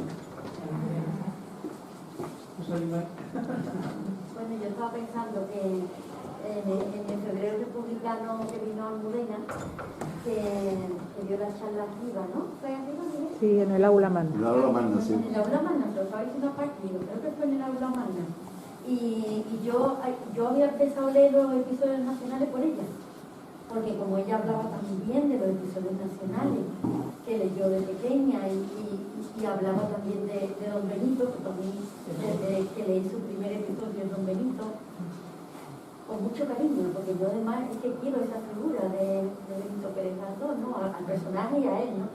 Y le hablé y le dije yo, digo, pues, ¿por qué estoy leyendo, así cuando terminamos, igual que ahora, ¿no? Pues mira, estoy leyendo los episodios nacionales por ti, porque como hablas, y a ella le alegré mucho. Y me quedan dos episodios, porque siempre se me cruzan otras lecturas, ¿no? Por ejemplo, todos los libros, ¿no? También. Entonces, pues nada, me acordaba yo de aquel momento. Creo que le hizo buena campaña, desde luego, a Pérez Galdós, que se ha leído mucho a raíz de ella. Pero a raíz de los episodios también descubre, como lectora, ¿no? Que yo descubrí un personaje inmenso, comprometido también, con todas sus cosas, que nadie es perfecto, ¿no? Pero la figura enorme, ¿no? De Benito Pérez Galdós también. Y nada, darte las gracias porque lo has hecho desde el corazón. Has hecho una intervención, una ponencia desde el corazón. Igual que Luis, ¿no? Yo creo que ella daba eso, ¿no? Yo digo, venir a hablar de la literatura cuando hay tantos críticos por ahí, una de esas pinceladas así. No, muy bien, además, yo he hecho un repaso por sus libros contigo, ¿no? Tú has ido desgranando los libros y yo he ido recordando, que a veces no te acuerdas, lo de Cristino lo había olvidado. Lo había leído, pero lo había olvidado. Pero no fue genial encontrar y son muchos detallitos que has ido desgranando muy bonitos, ¿no? Desde el corazón. Me alegro mucho que os haya gustado. Sí, me gusta mucho. Yo Almudena quería decir que con su muerte me emociono porque yo soy una lectora de Almudena. Y es que cuando yo me enteré de su muerte digo, es que me he quedado huérfana. Porque yo esperaba que saliera otro libro. Siempre estaba pensando en qué libro iba a salir. Y es que además de lo bien que escribe, lo bien que relata, es que yo leyendo los libros decía, es que a mí me suena esto, a mí me suena, yo no he leído esto. Y es que me sonaba de que mi abuela, los relatos que me contaba ella. Pero además que yo Benito Pérez Galdós leí una novela que me impactó, que se llamaba, no me acuerdo, Doña Perfecta. Y me dio terror, me dio miedo. Me dio un miedo de esa España tan negra, tan oscura. Sin embargo, con Almudena, a pesar de que yo conocía todo lo de la clandestinidad y todo, no me daba miedo lo que relataba. Era una cosa tan allegada a mí que lo empezaba con alegría, no con alegría, sino con mucha ternura y...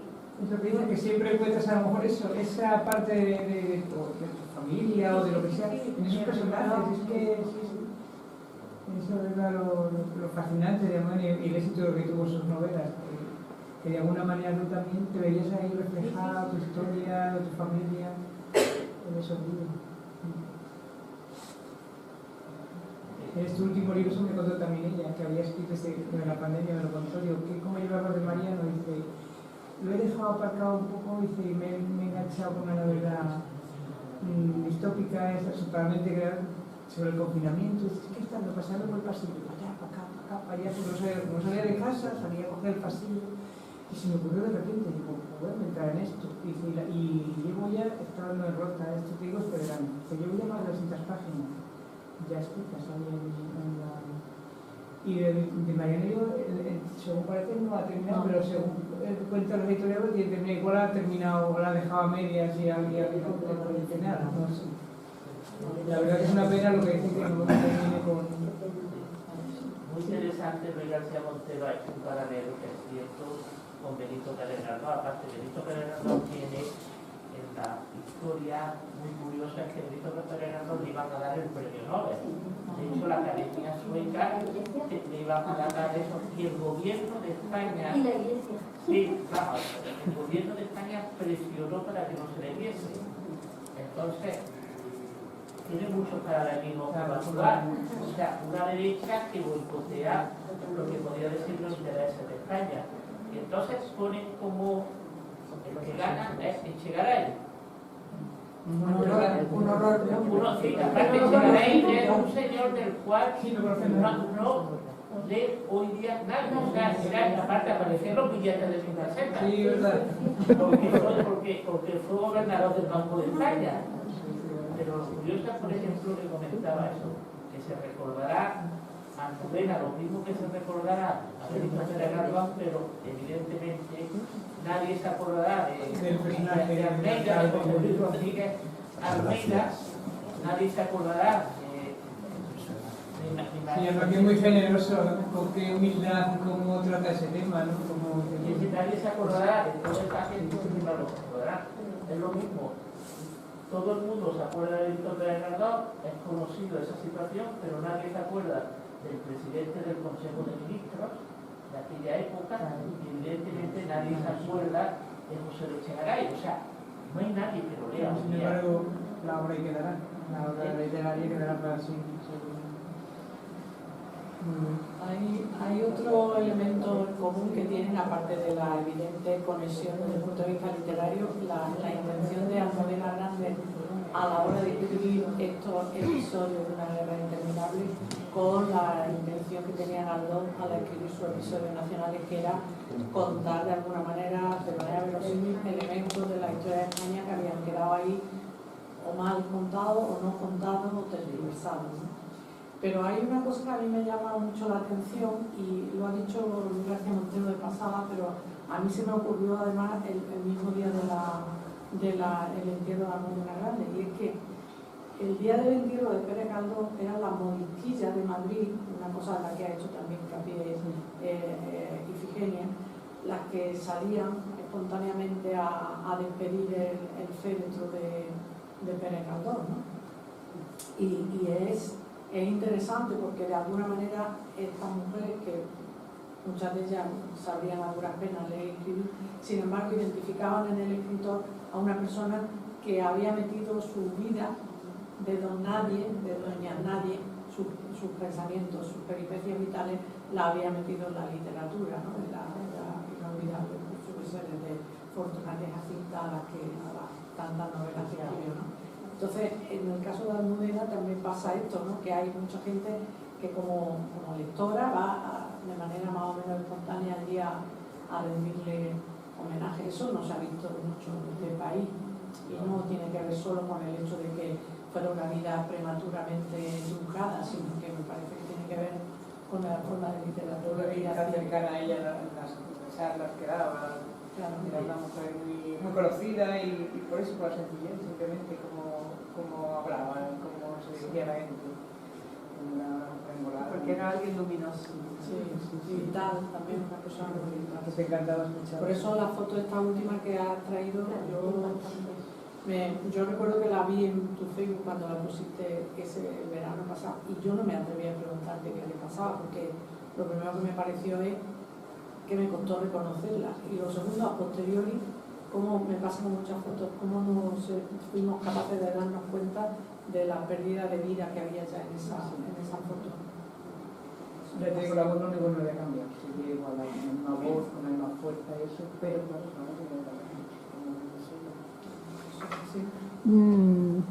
yo la conocí tarde, sus libros los conocí tarde. El primero que leí fue Los besos al pan, que, bueno, he hecho en falta que comentes algo, no sé por qué no lo has hecho algo al respecto del libro. Eso por una parte. Por otra parte, después el que, bueno, ya me enganchó, también me enganché a Almudena. Y en El lector de Julio Verne cuenta cuando la Guardia Civil le requisa el esparto con el que hacían pues las espuertas, las alpargatas y todo. Y lo recordaréis, que el día que vino aquí a la universidad habló de ese tema, de que estaba prohibido coger esparto porque era del gobierno, porque el esparto era con lo que podías trabajar y con lo que podías ganarte 4 perras, ¿no? Y como todo lo que estaba al alcance del trabajador, el Estado llegaba y decía, no, primero me vas a pagar a mí y después ya veremos lo que hacemos, ¿no? Pero echa en falta, sí, porque por ejemplo, la saga, ese no lo leímos en el grupo, sí se presentó en una de las jornadas de Izquierda Unida, de los Impuestos a la Paz, se presentó ese libro, Y ese no lo hemos leído nosotros. Y de hecho yo lo tengo y tampoco lo he llegado a leer. Pues te lo recomiendo, te lo recomiendo. Sí, yo también lo recomiendo. Lo recomiendo porque la verdad es curiosísimo. Además de ver... Porque retrata el comienzo Exactamente, de la lo crisis mismo que tú económica, decías que veías en los libros de la guerra, los veías cambios de actitud. cosas que te sonaban a ti. Yo he visto mucha gente y me he visto a mí reflejada, he visto mi barrio reflejado en ese libro. ¿No? Eso también fue una entre medias de una y otro, escribe también eso que le ocurrió, o que la editorial estuviera mal, yo que sé, no sé, porque también son las editoriales que profesionaban, pero es que ya no sería eso. Se le ocurriría como se le ocurrió de la pandemia, ¿no? Claro. Es que a partir de empezar a hacer lo que son los episodios de una guerra interminable, todo quedaba dividido. Igual todo lo demás que sacaba quedaba dividido un poco. Por eso digo, yo y aunque ese libro era muy potente, y era un libro muy duro, pero quedó un poco ahí perdido en medio de la serie, porque es verdad, estábamos todos, no sé quién de vosotros lo ha dicho, que estábamos todos deseando a ver cuándo sacan el serie, porque te quedabas ahí colgado de los personajes. Bueno, también como anécdota triste, ¿no? Que le pregunté yo a Luis en pocos días ya eso, cómo subía la familia, y resulta que la hija tuvo un parto prematuro a los 3 días de lo que visto, la niña nació muerta. Oh, vaya. La niña nació muerta. Eso les pasó a los 3 días. O sea que pobre...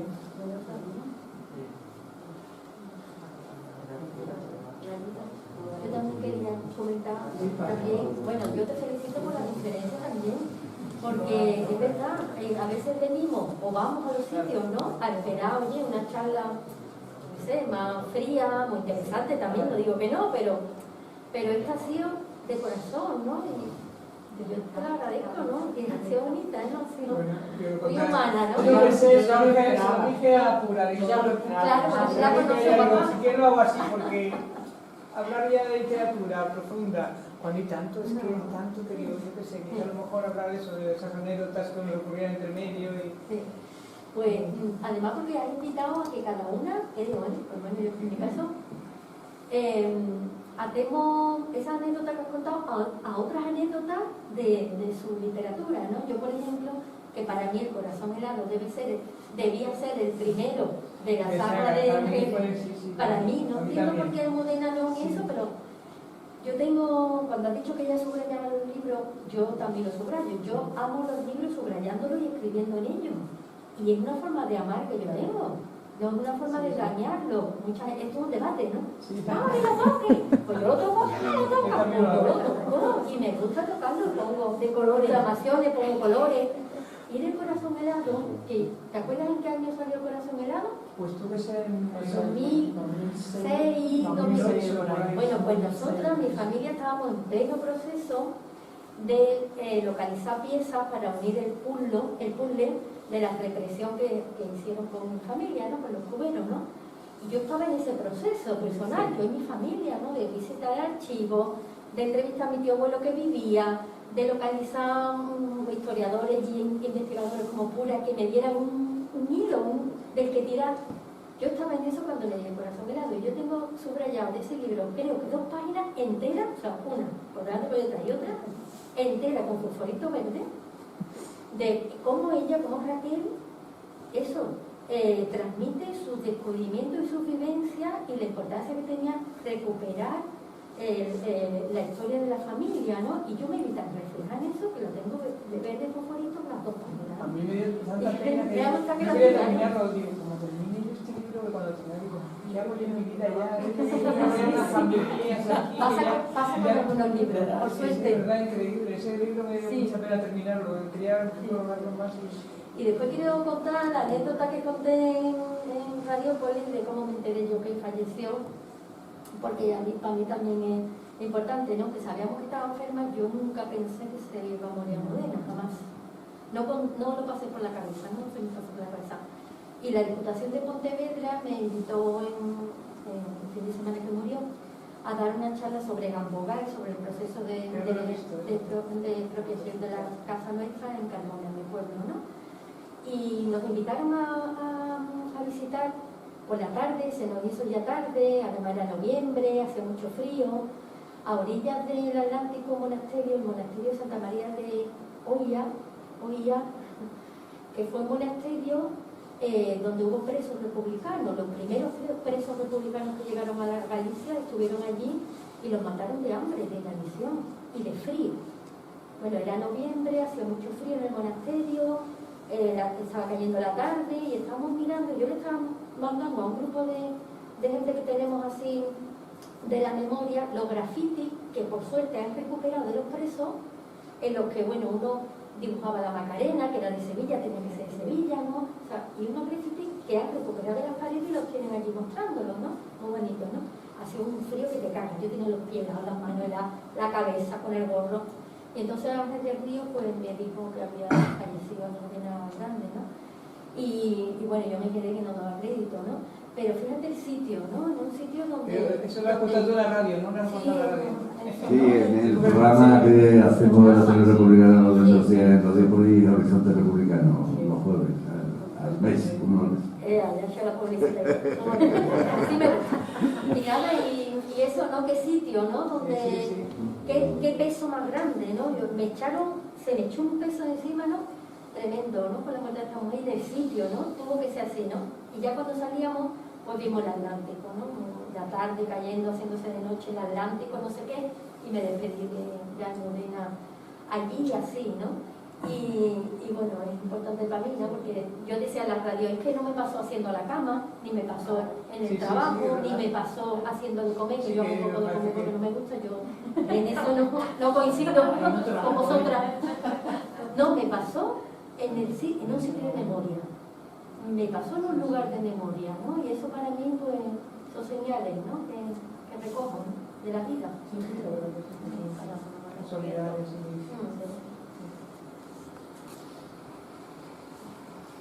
Venga, anímense. Y después la biblioteca tenemos que No para, ¿eh? que va a valer lo último, lo juro. La biblioteca tenemos que cambiarle el nombre de esa biblioteca que está ahí enfrente, por favor. Que la biblioteca se llama Infanta Elena, que se llama Almudena Grande, que hace muchos años que venimos diciéndolo, coño. Tenemos que hacer algo.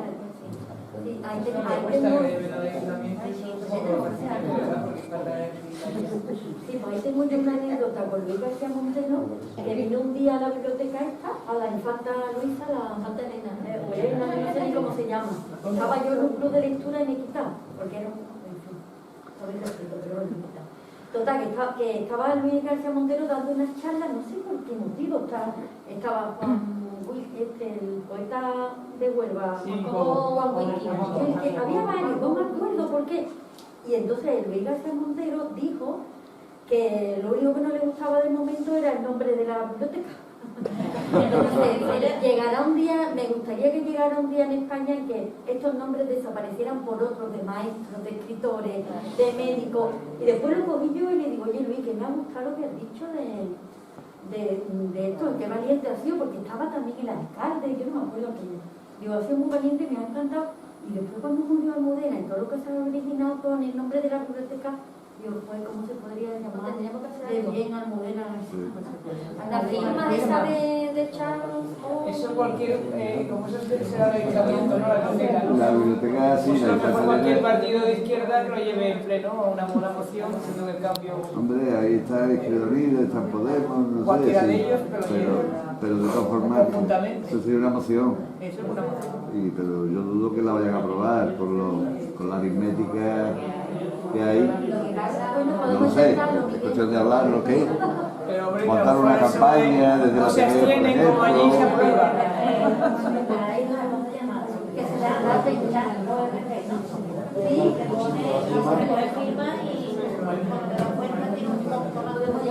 Podríamos hacer algo. Revolución. Luego si queréis coger el artículo que está ahí. A ver, hay más intervenciones, por ahí estáis haciendo otro, voy a poner otra cosa. Eso no vale, ¿eh? Eso no vale. Qué feísimo está eso. Digo, ¿no queréis intervenir?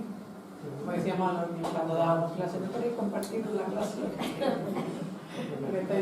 Bueno, yo, mientras pensáis algo más, quiero comentar que cuando estábamos por esa fecha, más o menos, creo que fue aquella reunión, una de las varias que hemos tenido en la Junta Directiva del Ateneo Republicano, que cuando falleció Modena. Y entonces, claro, pensamos pues dedicar este día, un día del Febrero Republicano, a un pequeño, humilde homenaje, ¿no? Y se propusieron dos personas, Pura te propuso a ti, y no sé si fue Francisco Sierra o alguien, propuso a Benjamín Prado para que compartiera contigo la mesa. Bueno, yo, evidentemente Luis García Montero participó también en el Febrero Republicano un año antes de Almudena Grandia, que ella fue en 2016 y Luis vino en 2015. Fue una conferencia estupenda también. Y bueno, pues claro, yo le mandé un pésame, me respondió agradecido y tal, pero claro, evidentemente no estaba, pensé, y los compañeros también me dieron la razón que no era un momento para pedirle a Luis que bajara y tal, ¿no? Entonces hablé con Benjamín Prado y no ha podido compartir contigo la mesa porque estaba ayer anoche, tenía un acto en Barcelona, estaba muy cansado también, ha pasado el COVID recientemente, y bueno, quiero decir que has cubierto perfectamente el expediente. Estoy con las hermanas Maqueda, que... O no las ven. Será por la mascarilla. Se diferencia porque tienen las mascarillas distintas. Bueno, muchas gracias. Yo con Benjamín hemos pasado un buenos ratos. Nos presentó ayer, somos la gente que camina. También muy buena novela. Sí, muy estupenda. Ahí descubrimos los niños robados. Puede ser el potencial que tiene la literatura. Llegar a la gente. Y con Pura hemos tenido buenas cosas también. Es que luego es verdad que después hablar de eso y tenemos escritoras así tan cercanas como Pura, que también es maravilloso. Somos muy sencillos. Con las actividades de Rosa Moral, eso es increíble, el trabajo de investigación. Es ahí con el tema de la mujer, siempre hago mucho ya sabes. Mejor que no tenga ningún homenaje ni nada de eso. Con lo de la cola de Polié que has dicho de las colas de las cárceles, no, para mí hay 2 libros, yo ya termino. No, hasta las 9 tenemos tiempo, 9 menos 10. Hay 2 libros fundamentales sobre mujeres que a mí me han atravesado, ¿no? Uno es, por supuesto, el de Pura Sánchez, Individual de Rosa Moral, que es de cabecera, que es un libro de cabecera para mí, y otra es Irredenta, de Ricard Viñes. Y pues con los... Yo siempre lo leí antes de hacer mi trabajo de investigación. Irredenta, sí, se llama. Es un libro sobre... Es un estudio sobre las mujeres, el papel de las mujeres durante la posguerra, hablando eso de las redes de solidaridad, de la solidaridad, que esa palabra no lo utiliza, pero es lo que no, del papel que tuvieron en la transmisión, en el Partido Comunista sobre todo, de reconstrucción, ¿no? Porque los hombres estaban en prisión, ¿no? Y ellas en la escuela, entonces todas las historias que ella ha contado, que tu suegra, que tal, en este libro que se llama Irredentas, es fundamental para mí, que y es también de cabecera, ¿no? Por ejemplo, mi suegra me contó también, porque eran de Valladolid, y me contaba una historia que era, por ejemplo, que la narra ahí luego Benjamín Prado, y cuando la has escrito, digo, anda, no me daba yo importancia a mi suegra, y lo primero que era de Benjamín, ¿no? Era que cuando fusilaban a la gente en el cerro de San Cristóbal, que además es una parte así, un poquito más fuera de Valladolid, que ahora está ya todo confundido, pero bueno, entonces era a las afueras, pues ponían puesto para los fusilados, ponían puesto de sobre chocolate para que la gente tomara, y eso lo cuenta Benjamín ahí en esa historia, y eso lo contaba ella porque vivían ahí. Dice que ve que a las 7 de la mañana ya estaban aquí la gente comprando, y se ponían los churros, se ponía todo para ver el espectáculo, cuando fusilaban a la ciudad. Y la verdad que sí, pues eso también pasaba con las murallas de la Macarena, nuestra muralla que fusilaron sobre todo militares, después de la toma también pasaba. Eso se acabó pronto, pero también llevaban a las personas que iban como un espectáculo, un escarnio público, ¿no? También. te cuesta, pero claro, sí, hablamos del ser humano. La madre de Saturnino Neto, que era un dirigente del Partido Comunista, la mataron en el proceso Pumarejo y la dejaron allí un par de días o tres, hablando del mes de julio, lo dejaron allí en tirada para eso que tú dices, para eso que tú dices, para que la gente viera. Ejemplo, el terror.